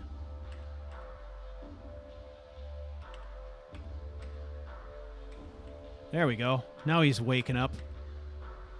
Ooh, that's angry. Okay. 4, kind of neutral. 5, it's like kind of surprised or worried. This one's disgusted.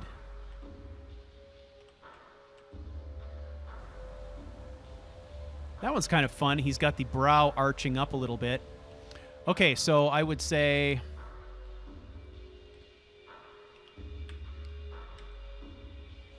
pure angry scowl is 1.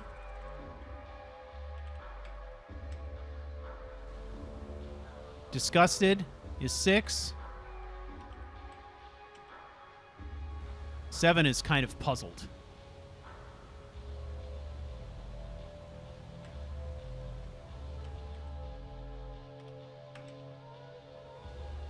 Yeah. This is a guy who's got a lot to be angry about right now. So we're going to set it here for now. All right. Now, basically what that means is this is going to be his default look instead of neutral. So most characters, their default facial expression is a neutral facial expression. He'll still smile when followers come along and stuff like that, but when that disengages, he'll go back to the scowl. Basically, that's what this is going to do. Okay, so let's quick save again. God, I'm kind of torn. I do kind of like this one too. He doesn't purse his lips quite so much, but his eyebrows are doing different things. This one is kind of fun.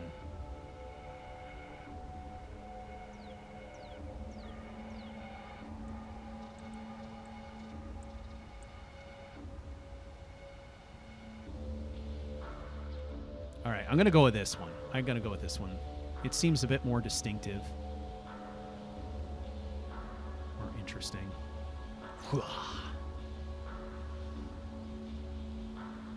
And I do like the eye color we went with. It's not as striking here. It is pretty striking, his eye color. But when you put the helmet on, it looks predatory, which I love. That's very cool. All right. Okay. Boom. All right. So let's quick save again.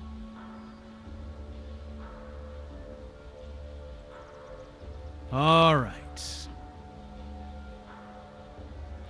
We're getting closer. Let's go back into our mod config.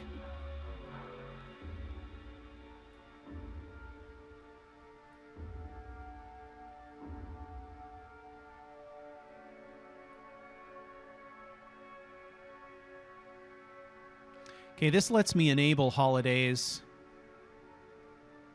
This is the override. We're going to set it set to disabled. Basically what this does is it will automatically introduce holiday celebrations along the way as we encounter them. I brought this in because I wanted the towns to have a bit more life to them. Immersive armors, we don't need to do anything there. Clean up your corpses.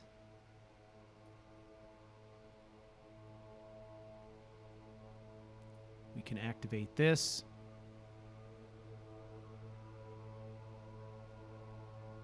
The default for messages is off. Okay, so we're turning on clean up your corpses. What that's going to do is introduce a weird little quest. We got to do some things to clear it off the deck. All right, that's fine. We'll get that going. Animated armory. Settings. If you're using PCEA2, tick this. This option will refresh your PCEA2 when you unequip a weapon from this mod, allowing your PCEA2 animations to continue playing. Okay, we're going to turn that off. Okay, rapier settings. Add rapiers to level lists? No.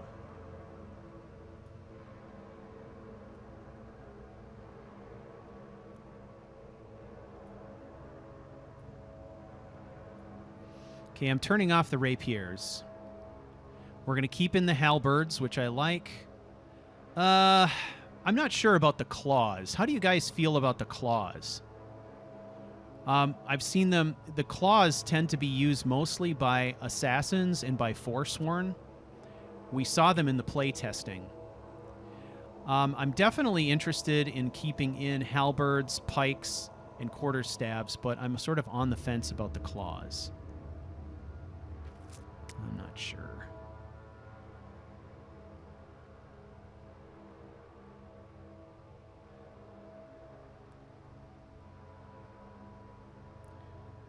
I'm going to leave them in for now. We can always turn them off later. Okay. Campfire. Let's exit this.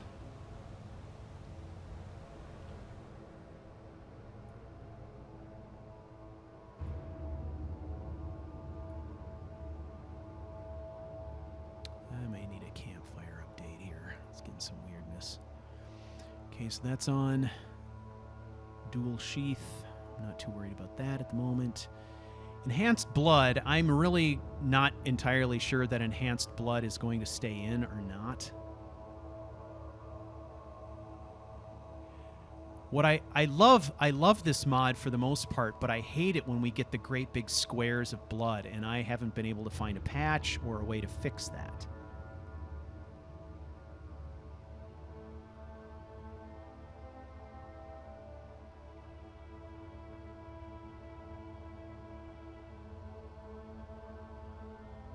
Blood pools. Maybe turning off the blood pools would do this, would do what we need. We'll have to play test that. That's one of the things that's on my play testing list. Immersive encounters.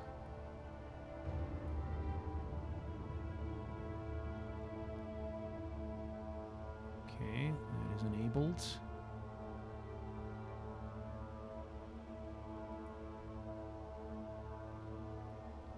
Okay, immersive HUD.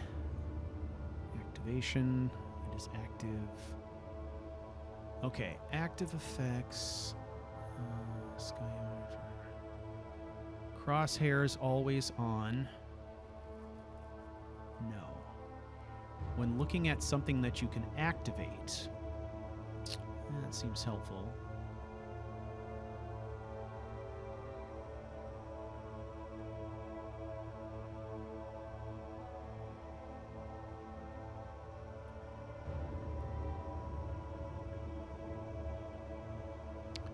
Okay, so I think for this, we're going to turn the compass off. Crosshairs will stay on. Magicka and all this stuff will stay there for now.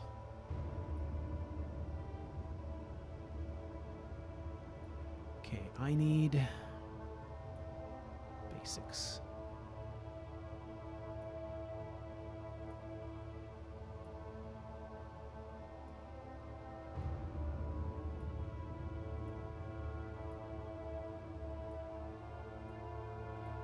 All right, I'm turning down these rates.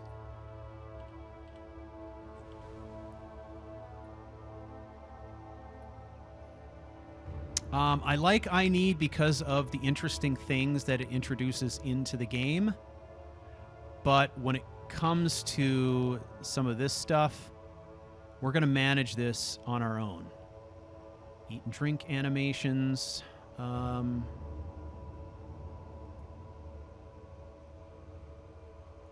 Let's try it and see if we like it. Okay.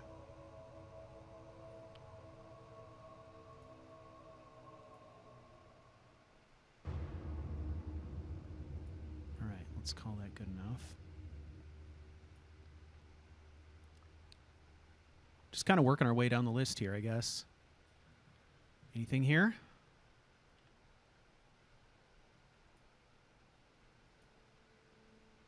No. Okay. Quick save.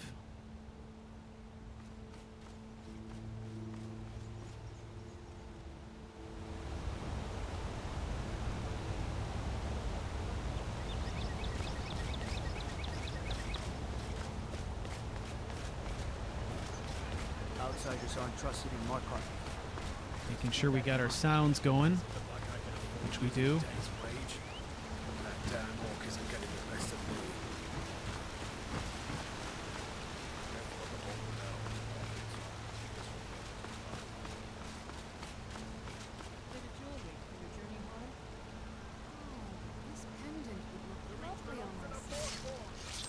I guess we'll just let that happen.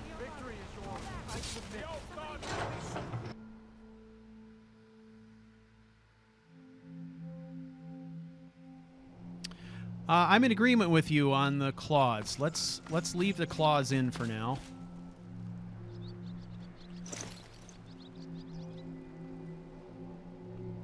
Okay. All right, let's create a new save here.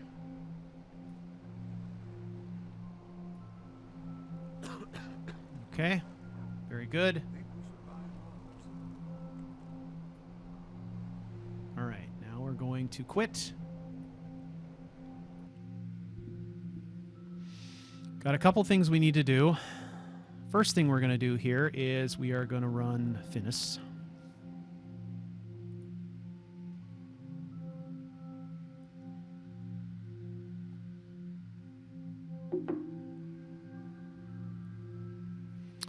Thanks for sticking it out with me, guys. I'll feel much better when this setup process is done. Okay, now let's see if we can figure out this sword placement issue. So we got this Fang replacer here. Now, remember that two-handed sword really isn't going to be a weapon that Kaleo uses. And Kaleo will not have that weapon at the beginning of our story. It is a weapon that he will acquire, and we're going to build a little quest of our own around this, around how he acquires that weapon. But that weapon will double as the key that will open the hidden vault inside of Rebel's Cairn, which he will be able to make into some kind of a base of operations for a period of time. So essentially, he's going to carry around this huge sword and use it for its properties as a key. All right. So we got this sword, which is the replacer. And then we've got this, which is, I think, the positioning that we need. So let's just be extra sure. Let's reinstall this, and it should overwrite some positioning.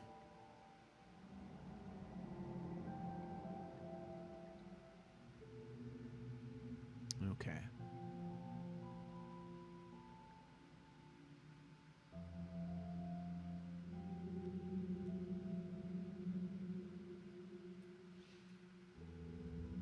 All right, and then let's reinstall this guy as well.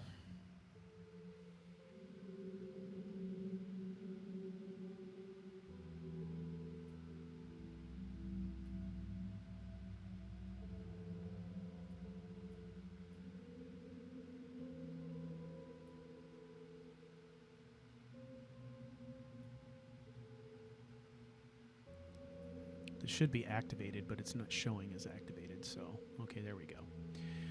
Okay, so we got that. Now let's check our load order here. Paper World Map is at the bottom. Realistic Water 2 is at the bottom where it should be. Okay. Excellent. All right, let's try those guys again.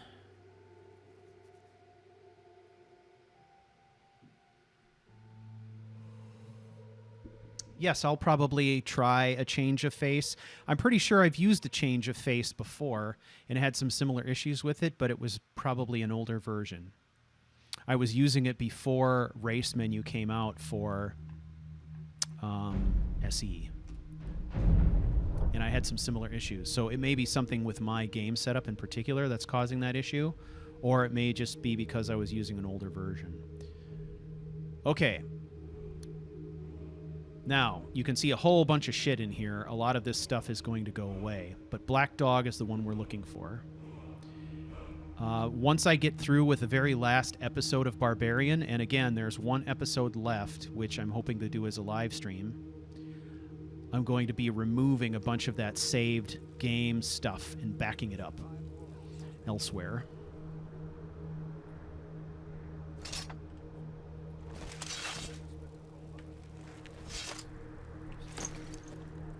Boom. There we go. We got it. All right? Excellent. Excellent.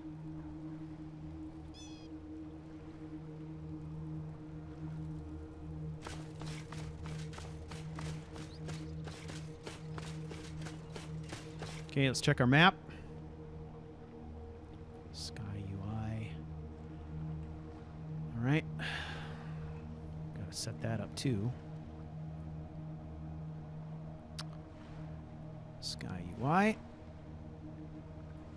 In general.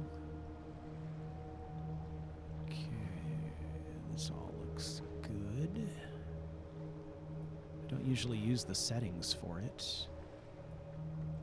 Turn that off.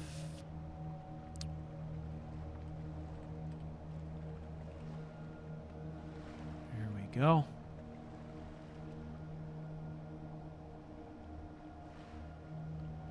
Map is working great. Clean up your corpses. This is that clean up your corpses quest that will probably deal with that. I just have to go and visit one of these houses of the dead, I think, and that kind of is taken care of. This looks gorgeous. Okay, done. All right, now.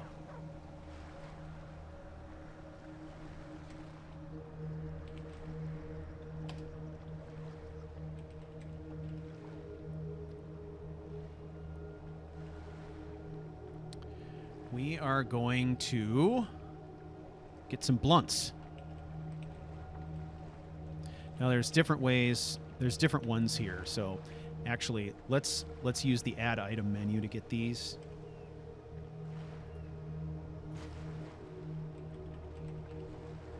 Remember, he's a smoker, but he's a cigar smoker.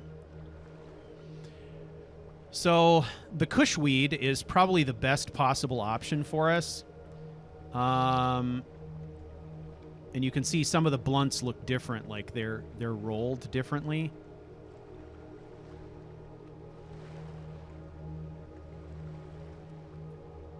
So we're going to go with this option.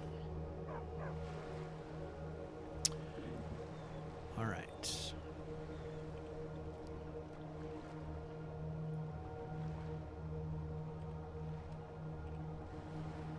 All right, so if we use one of these, now you can see that it adds some effects in there. We're going to configure this thing so that those effects go away. Right? We don't want any of those enhanced effects. So let's do that. Gameplay. All right.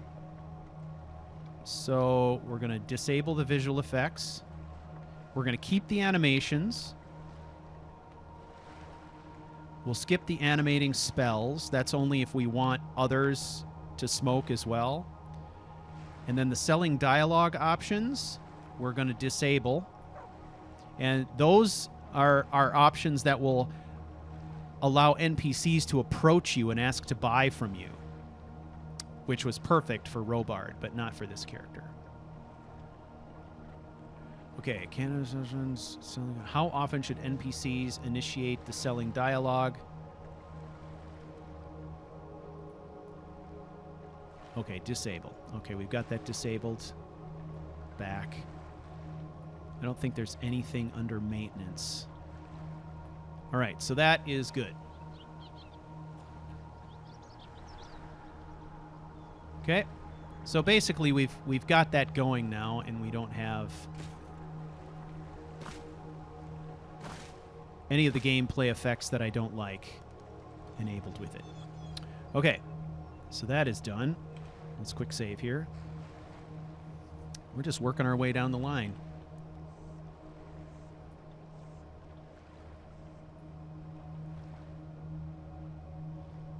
Anything on...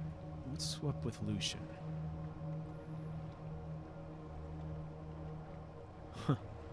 Yeah, cool thing about Lucian, right, is if I had picked any of these character names,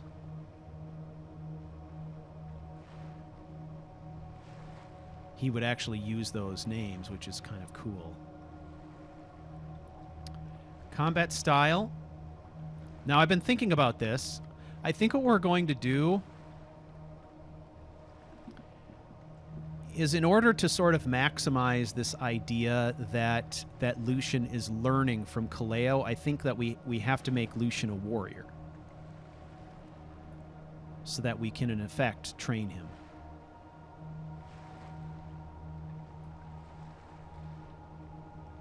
If he's going to have spells, let's have him be healing spells. Okay. Okay, let's go into this lighting. This lightning. Config. Okay, it's enabled. Is it hostile? No, that seems like over the top. This is not supposed to be... If this were me playing on my own, I would turn that on, but no. It's... The lightning is in for effect. So if I'm in the middle of telling a story at a dramatic moment and I get struck by lightning and the game reloads, that doesn't seem like it's a good thing. Now, there could be a time when I turn that on. Maybe he pisses off his god. There you go. Logging, blah, blah, blah, blah, blah. No, this is all kind of maintenance stuff. Okay, OBIS bandits. God, this is... Enable. And we're going to leave it set to default. Patrols. Enable. Okay. Coordinator perks.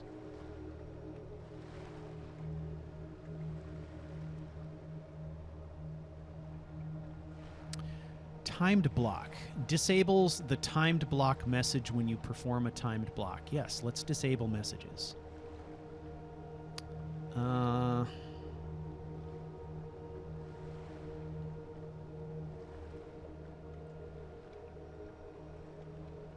Okay.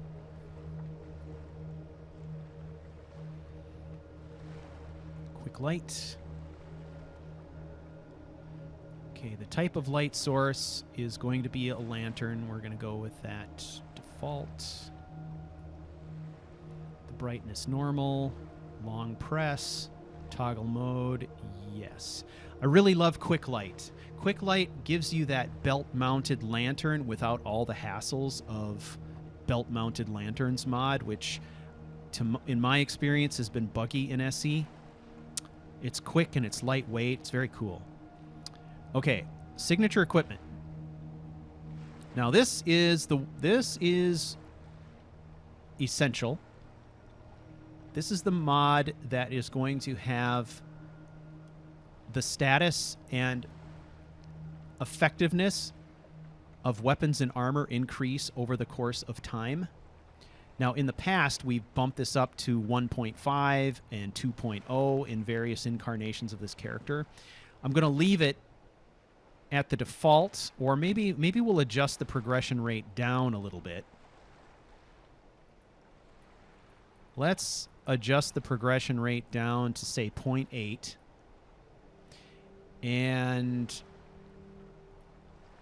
I'm going to slow it down a little bit because we are going to be playing this character up to level 10, I think. We'll see. There's going to have to be some play testing that goes on. All right, Skyrim reputation.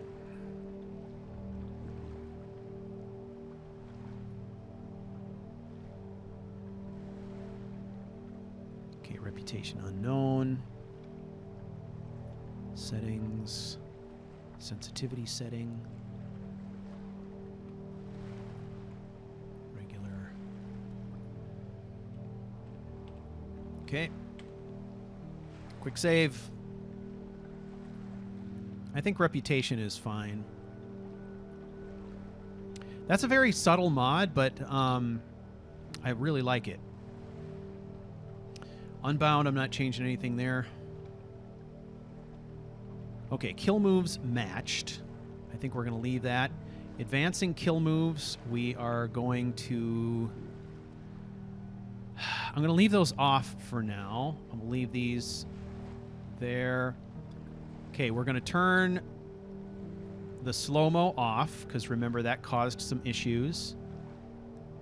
And the camera view, let's see, last enemy restriction, I'm going to leave that on for now. Mostly I'm going to be using third person.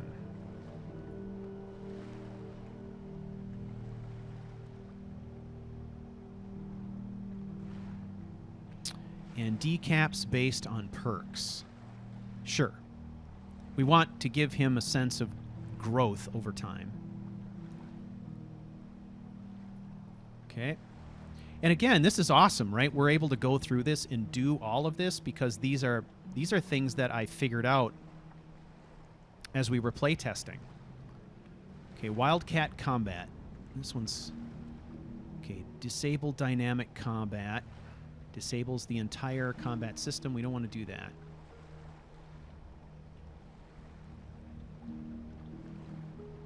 The attacks of opportunity. I don't know. Let's leave all this stuff in for now. Again, we have 10 levels that we can use, we can play around with for testing. Winter Sun Faiths, we know that we need to do something here. We're going to disable the race requirements.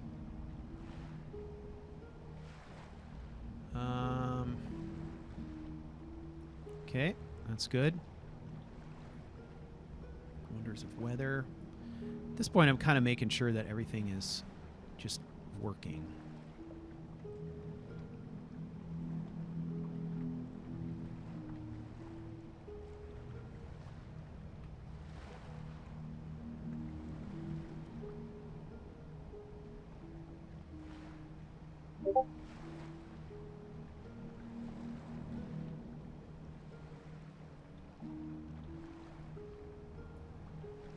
When we were doing our play testing before, I never saw a rainbow. So let's increase our chances a little bit. Up to 18%.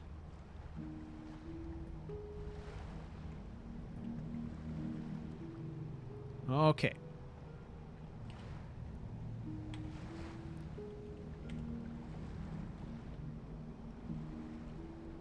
Okay, so we're going to do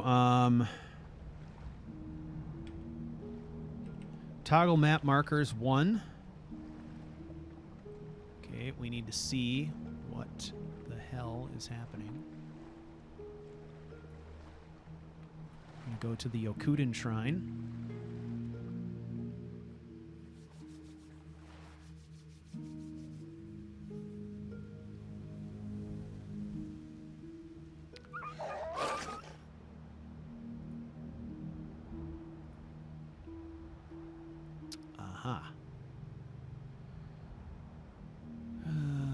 Enhanced blood. We're going to turn off the screen stuff.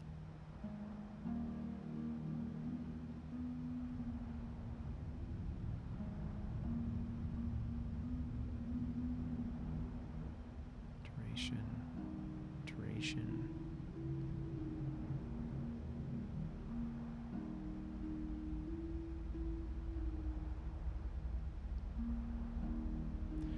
Okay, let's turn off the screen blood, I guess. Everything else here looks fine.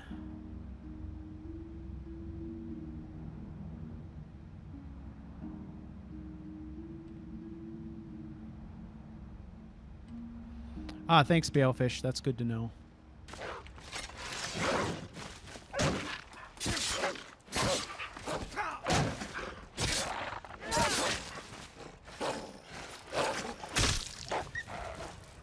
His first battle.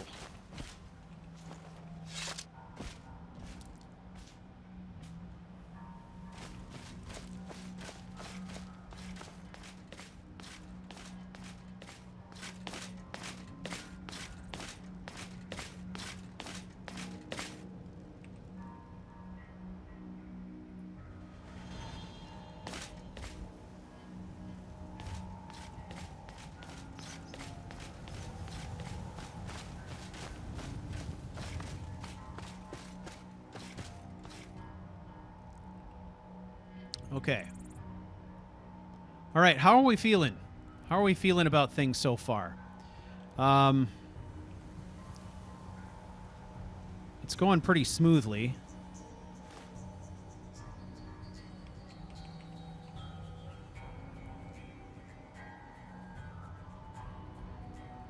Let's go to Kaleo's armor kit.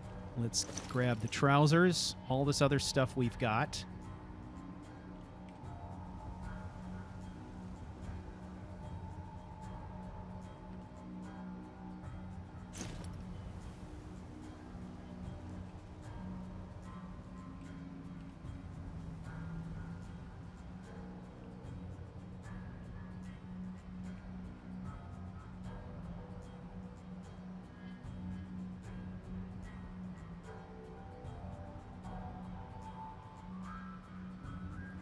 let's go back. Now I've got to install my custom mod as well for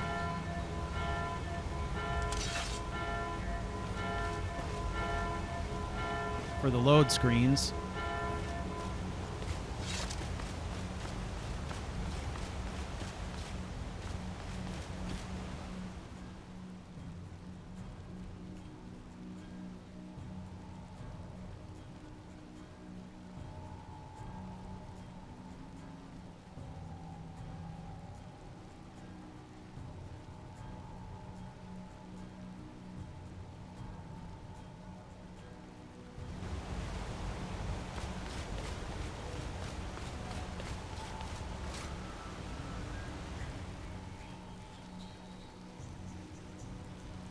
What is this?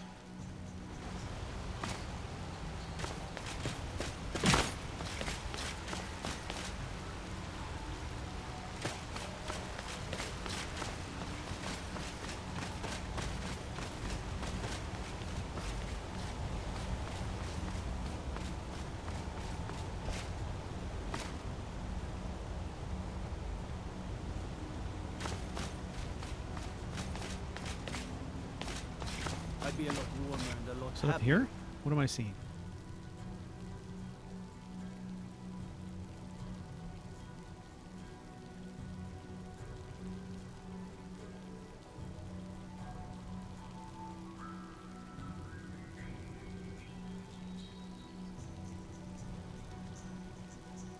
A belly full of meat.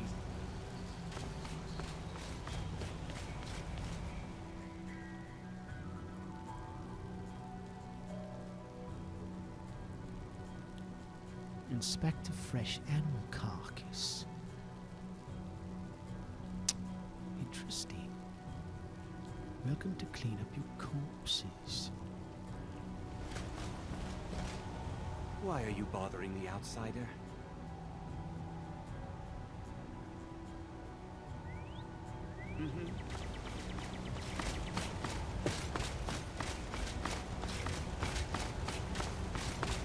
Yeah, I need to see a steward, but I'm pretty sure there's not a steward standing out there where that map marker was.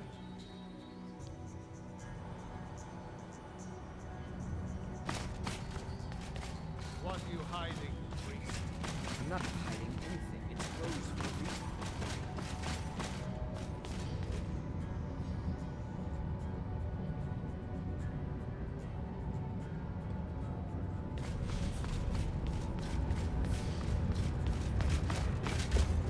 We're here to see the Jarl. Who are you to approach the Jarl of Marstam? Shut up. Very well. You may approach the mournful throne, but watch your words. All right then. I'm Igmund's uncle, as Jarl has put out a bounty on some bandits. Here, take a look at this decree for details. Motherfucker. I have letters to read.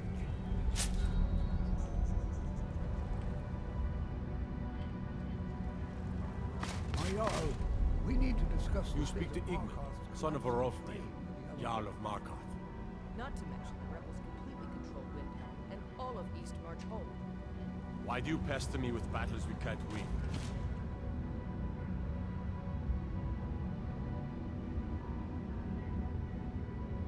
I need my steward to plan for a victory. Old woman sitting I'm on confused. the marquee. Sure.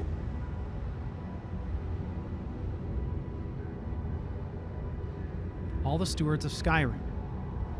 Pay your fine, get your reward, buy a hunting license.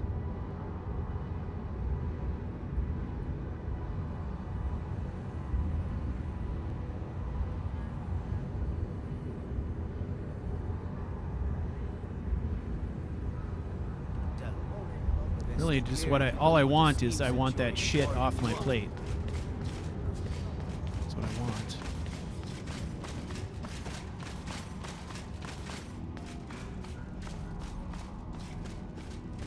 Yeah, you don't want to go to the House of the Dead here. It starts a whole bunch of shit.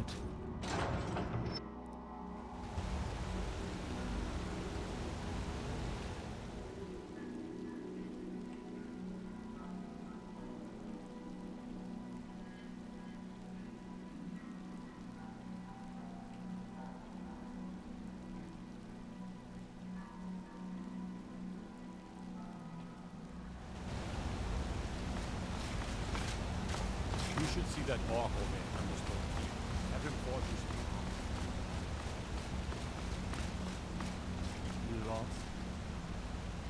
Yeah, I know that I can just not tick it, but isn't anyone else interested in figuring out what it's all about? Like,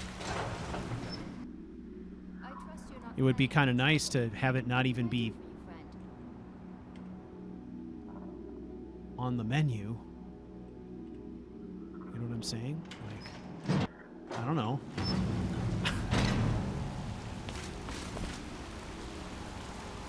I don't know. You don't know anything about this house? No. Anyone see entering or leaving? Straight.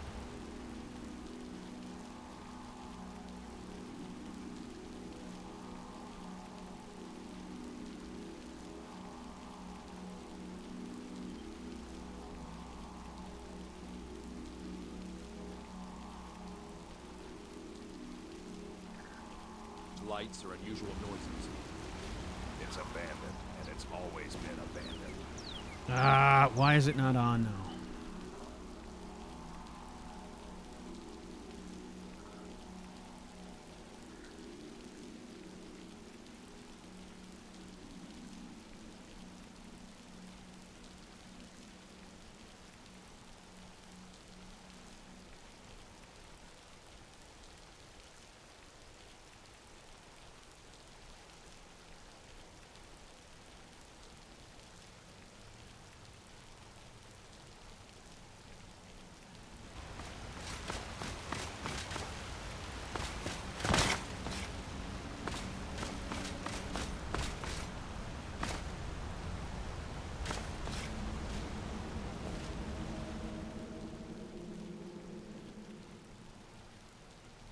What the hell is it?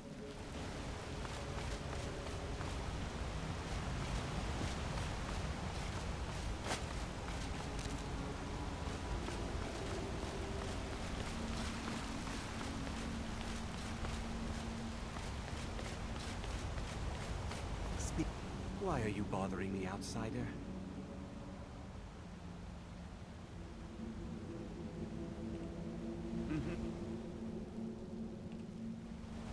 Is it this stuff?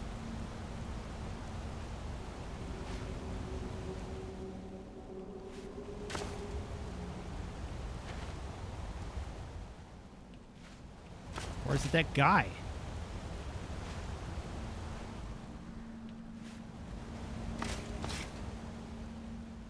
I don't. Go bother Klepper at the Silver Blood Inn. He handles the newcomers. And by Eastmere, if you find work, just do what you're told.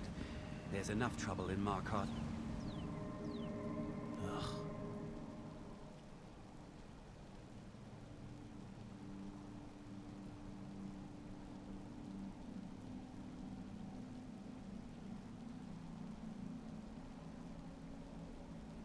Talking about what I have mapped for Sky UI or for immersive HUD?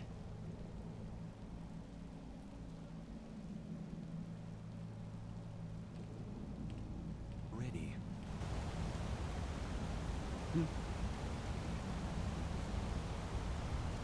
It's this guy. Yes.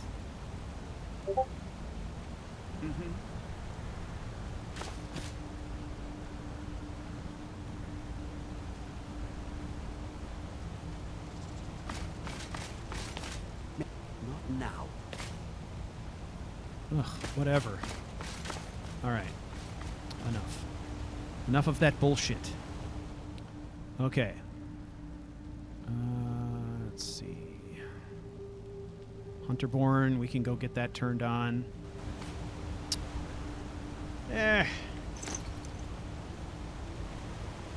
All right.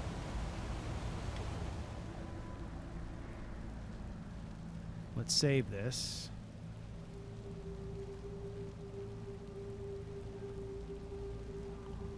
Let's keep it simple.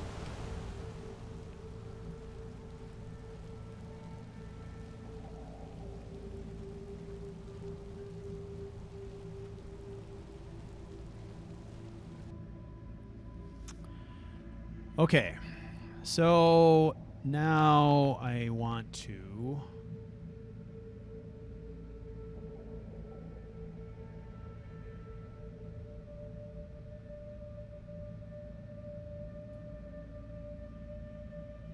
I'm going to get my textures set up. I have one updated texture.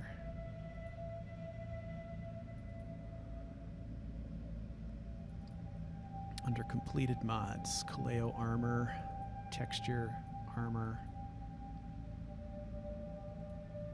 And I'm just going to move them over manually at this point.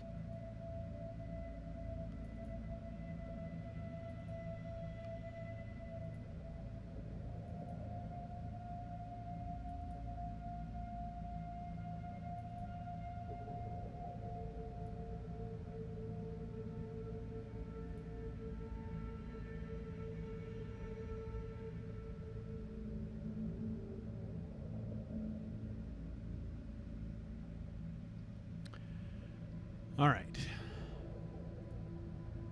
Really, the only one I can see that is not totally up to date,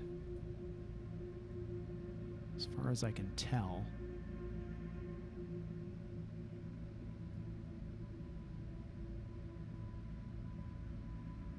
is the Curus.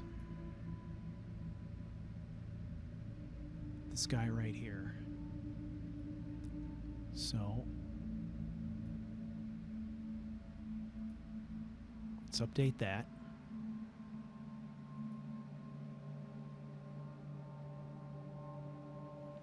All right. Let's just leave these. Let's go check it.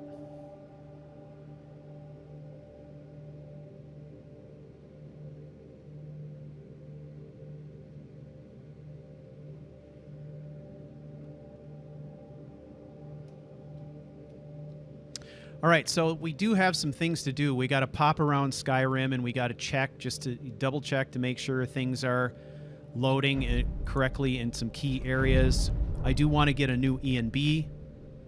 I want to try out a new ENB, and then I also need to get Dindulad working. But I don't know if I'm going to tackle that one today. That's not something that I care to do in a live stream. I'll probably fumble around with it and try to learn the ins and outs of it.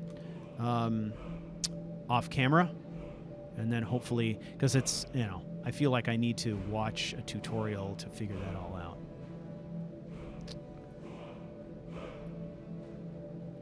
But Dindulad is particularly important, I think, getting something like that working, because when we're in the Great Forest, it becomes painfully obvious when those lods are not available. We see trees popping in and stuff. Okay, there's the texture. All right, that's done. Okay.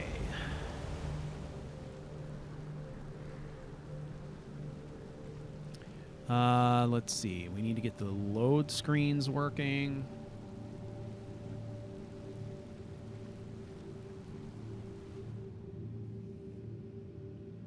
And again, I feel like I've still got more work to do on the load screens.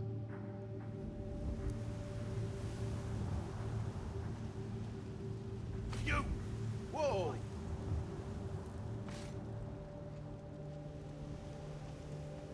Oh, I see. What have you to do with my wife? Answer me! Fun. I cannot best you. Stop right there! If you're thinking of setting up to farm, you picked the right place.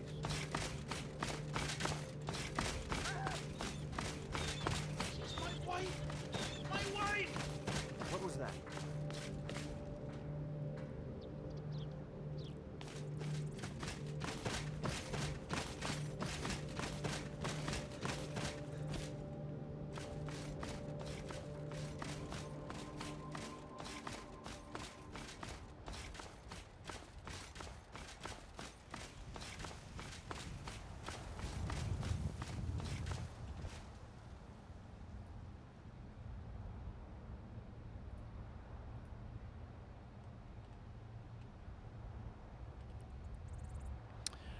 Okay, at level 10, we may be starting this series at Adept difficulty. I'm not sure yet. Skyrim is pretty frickin' dangerous the way it is right now. So we'll have to see.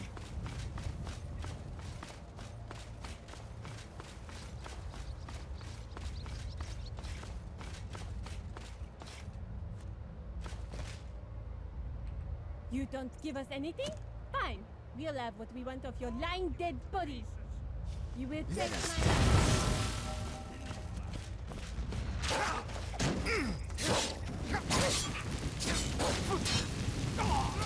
Dead. Yeah.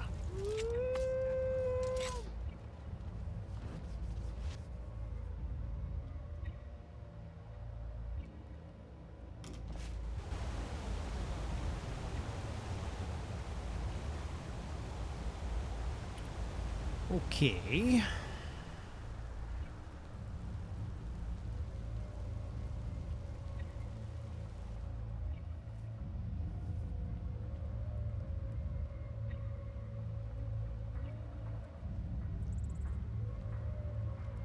I'll beat you to death. No more. You.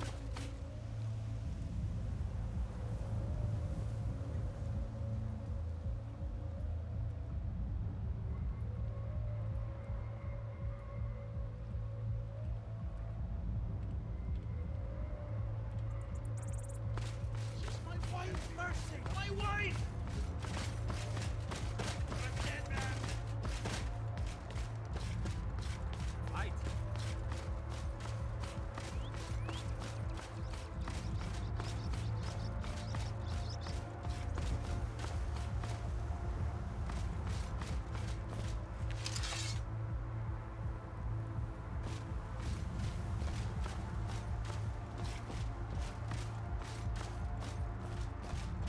Yeah, let's see how survivable this is.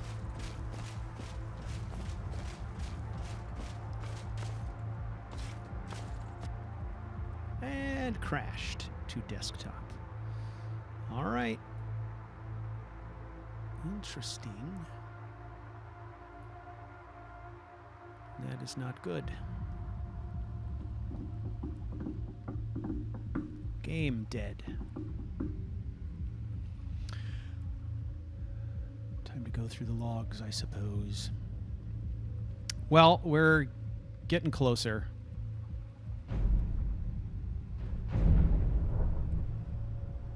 Not sure what that was all about.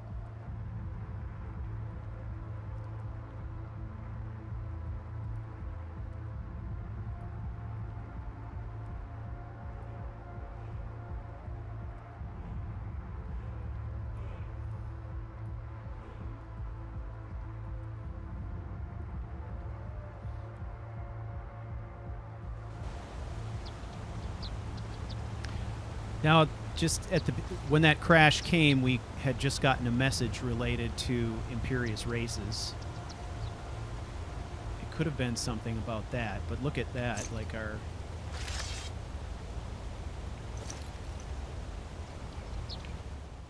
Yeah, there's a bunch of stuff that's fucked up now.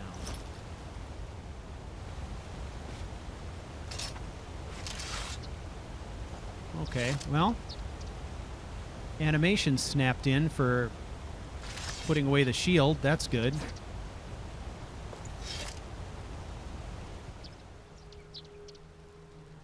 Step in the right direction, maybe.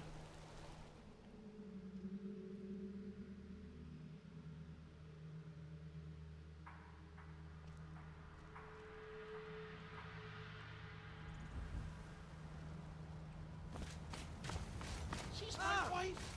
My wife! Whoa!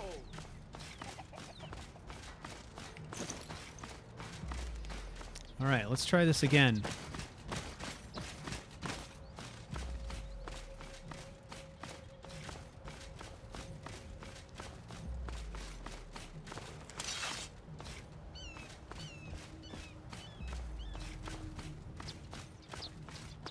Watching for the message. That message will pop in when we get into like a combat encounter.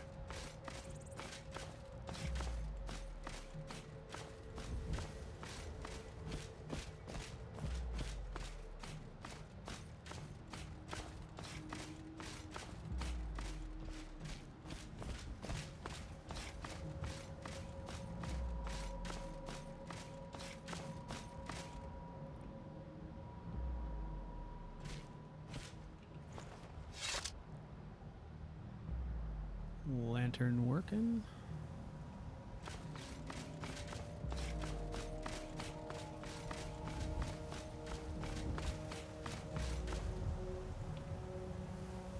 Okay, it just popped in.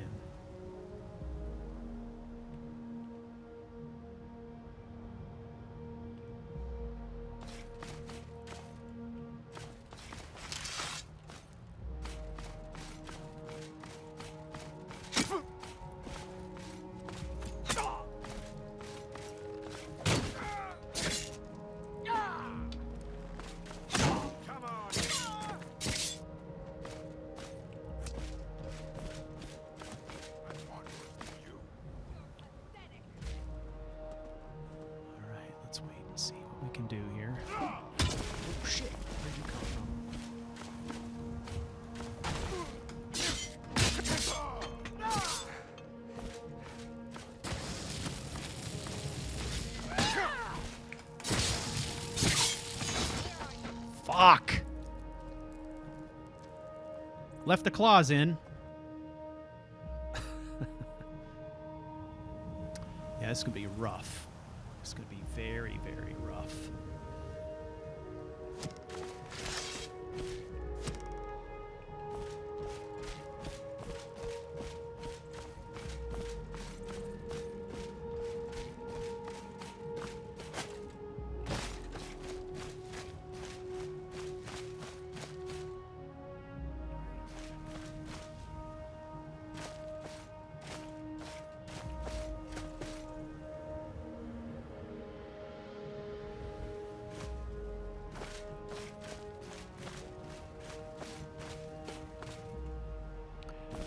Yeah, I wasn't expecting to hit a vampire at level 1.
Okay, the jig is up.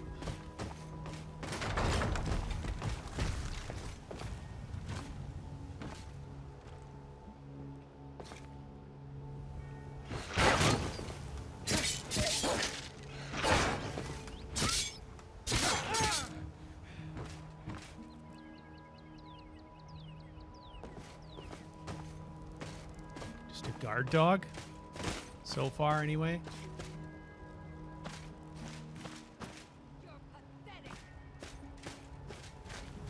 All right. Oh. You think you stand a chance? Vampire's back.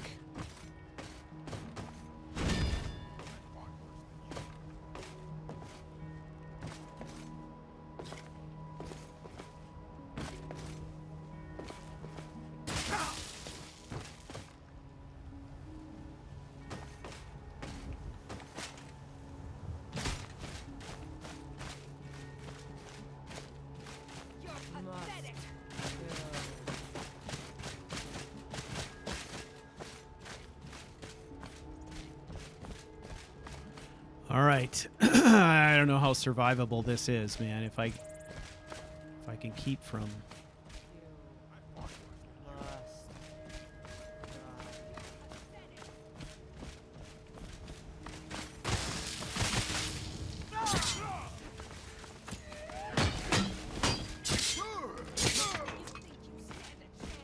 All right, there's 2 down. Oh.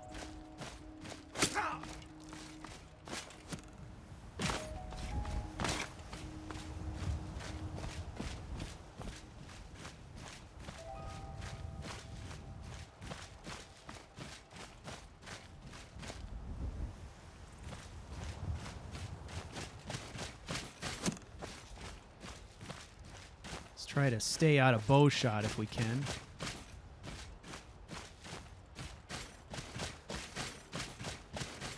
Thinking maybe I would be best off trying to use their own fort against them somehow.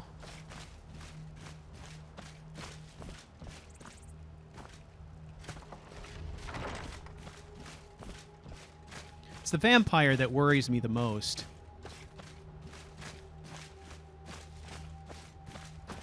Because she can hit me with that vitality drain from probably below the decking of this tower.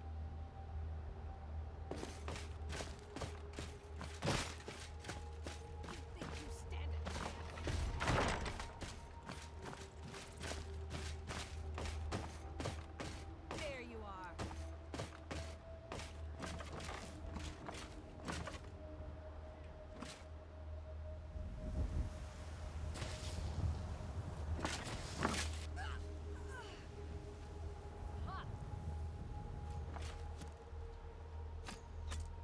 Damn you.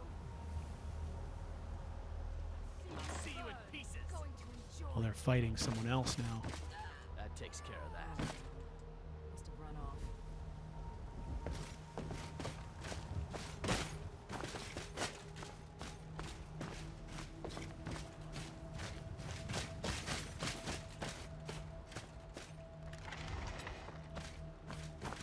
So this is just such a super important point in the character's development, that beginning stage. Like, it, you know, there needs to be struggle.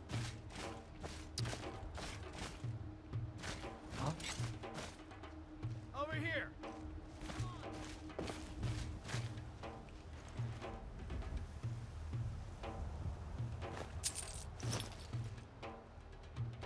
Ooh, Ring of Wielding, right from the get-go.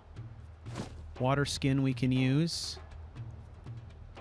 Horse hide we can use.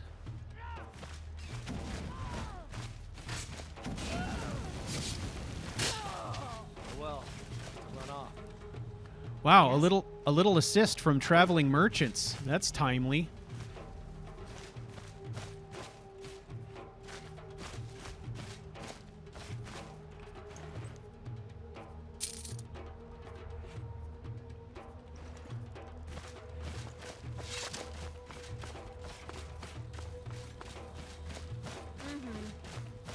Imperial. Need something? Hey, Beth. Take a look. Okay.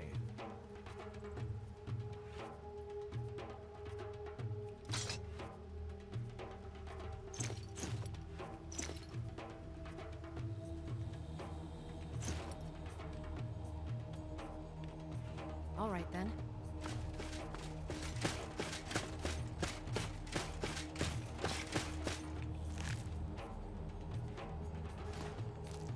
Let's take what we can here.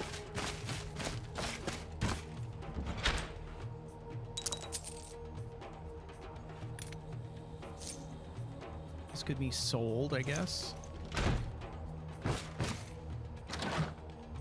D.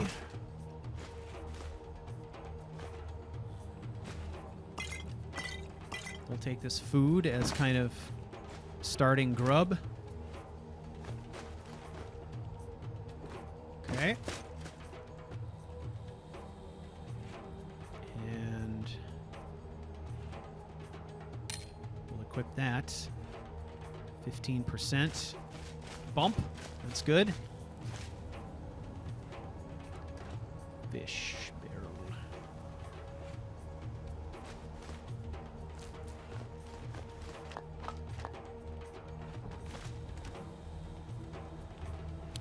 So, yeah, what I'd like to do is I would like to just play this character up to level 10, or at least close to level 10. So then when we do get to that point where the story begins, we've got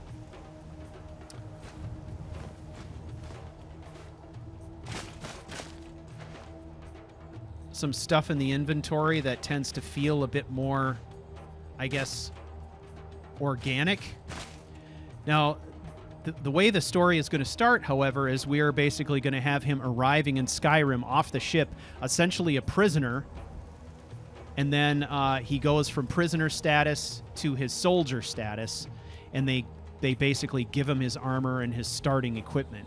So the things that are going to be in this backpack to start with, when he starts the game at level 10, we will select, hopefully, from the things that he's gathering during this play testing. He won't have all of these items, but he'll have select items. So I thought it would be kind of nice to pull the items he does have in his backpack from the things that we acquire during these levels of play testing. Because then it just feels like more of a sort of, reasonable assortment of items, I think.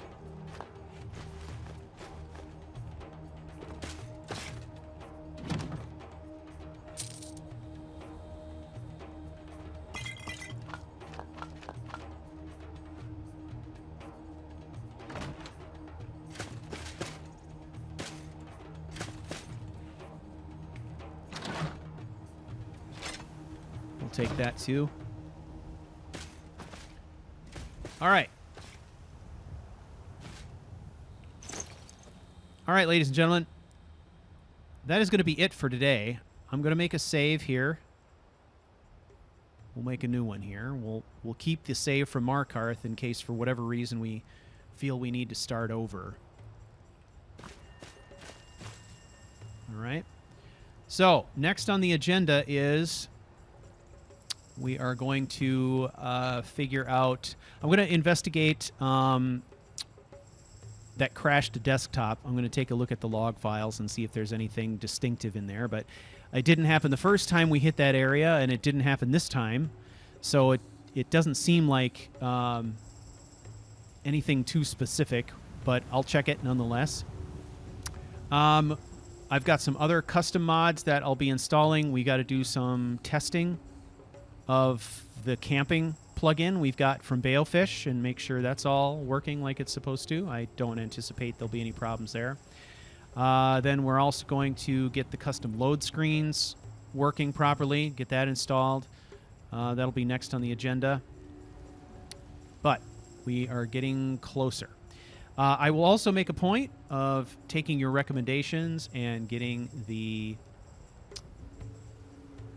character edit mod installed. We'll take a look at that. I would say overall I'm pretty satisfied with the way he's put together here. The only thing that I'm not sure about is the hairstyle. I may go back to the hairstyle that we had in our last playtest iteration. But I do feel pretty good about everything else here. I like the way he looks, and so forth. And then we'll have to, I guess we got to test a couple other things. All right. Trousers are working, and tattoos and scars are working. No real noticeable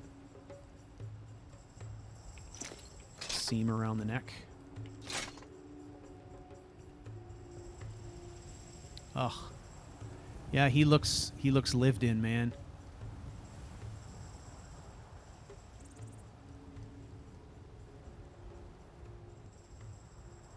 Change of face, yes. A change of face.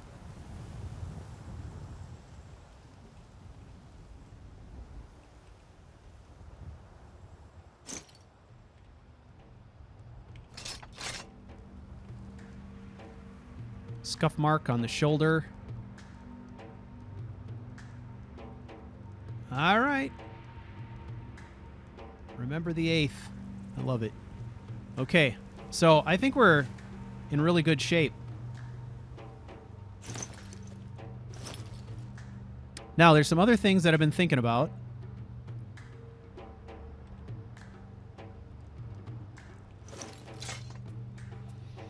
That I've got to figure out, and that is going to be just some general play rules around certain things.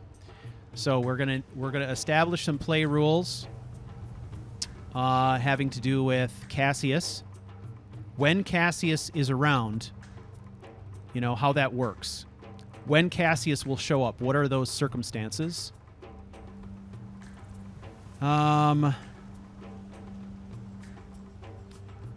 Rules having to do with fast travel and travel in general. How are we going to handle that?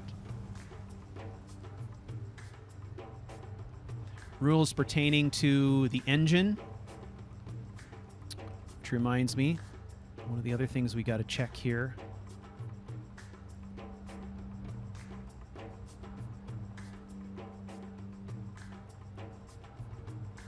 Challenge. We got to hotkey that guy. So challenge, this is going to be a fairly important one. Let's hotkey that. Okay, one of the things that is going to happen here is the engine is kind of, this is his brutal side. It's the part that makes him confrontational. Okay, so he's going to be challenging people to duels, and some of those duels will end with his opponents getting knocked out or possibly even killed if they're stupid enough to draw their weapons. It can also, of course, end in Kaleo getting knocked out or being knocked down a peg. So we'll figure that out. And then also some play rules regarding money and loot. At the beginning of the story, his primary motivation is not going to be about salvaging his reputation or anything like that. He doesn't give a shit about his reputation. He expects to die. That's the kind of how he's approaching his existence here in Skyrim. And his goal is going to be to make as much money as he possibly can as fast as he can. And he's going to be depositing almost all of that money into an Imperial Mail account that is set aside for his daughter's future. So his goal is, he knows he's going to die, so he's going to try to make as much money as he can before he dies to set aside a nest egg for his daughter. So that's going to mean that money and loot is going to have some specific rules around it, but his opinions there will be evolving over time as well. So we'll kind of play around with that as well. Okay, so a couple of things. I made an announcement earlier this week. Some significant updates on the website, some significant updates in Patreon. It is going to take a month or so for all of those changes to kind of shake out. You want to take a look at that and kind of see what your status is on there if you're a contributor. His daughter will have a name. She doesn't have one yet. So you'll want to take a look at that. Also, some rumblings around the charity live stream. So, as you know, we've changed the date once already, and the fact is we're going to have to change the date yet again, and it looks like we're going to end up pushing it into November now. This whole situation is unfortunate, but it is what it is. As some of you in this group know, I've been going through some stuff, and it's all getting sorted out now after 2 or 3 long years of working through this situation. However, part of this has to do with the time that I spend with my son.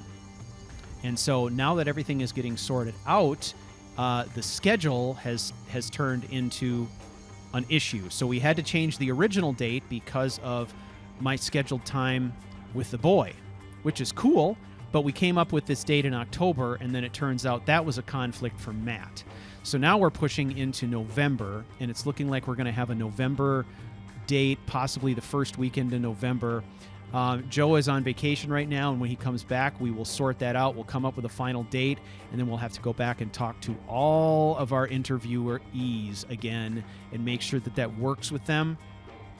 So there's going to be a final announcement on that, hopefully, in the next week or so. But I wanted to let you guys know ahead of time so that you can kind of plan for that. We're going to push it out to November, which is fine. It just gives me more time to focus on getting this stuff ready. So, all right. There you have it, guys. Thank you for your help. Thank you for your assistance. There's going to be more going on this weekend. I'm setting aside this weekend to get a lot of this stuff done. So thank you for your help, and thank you for your support, and I'll talk to you later.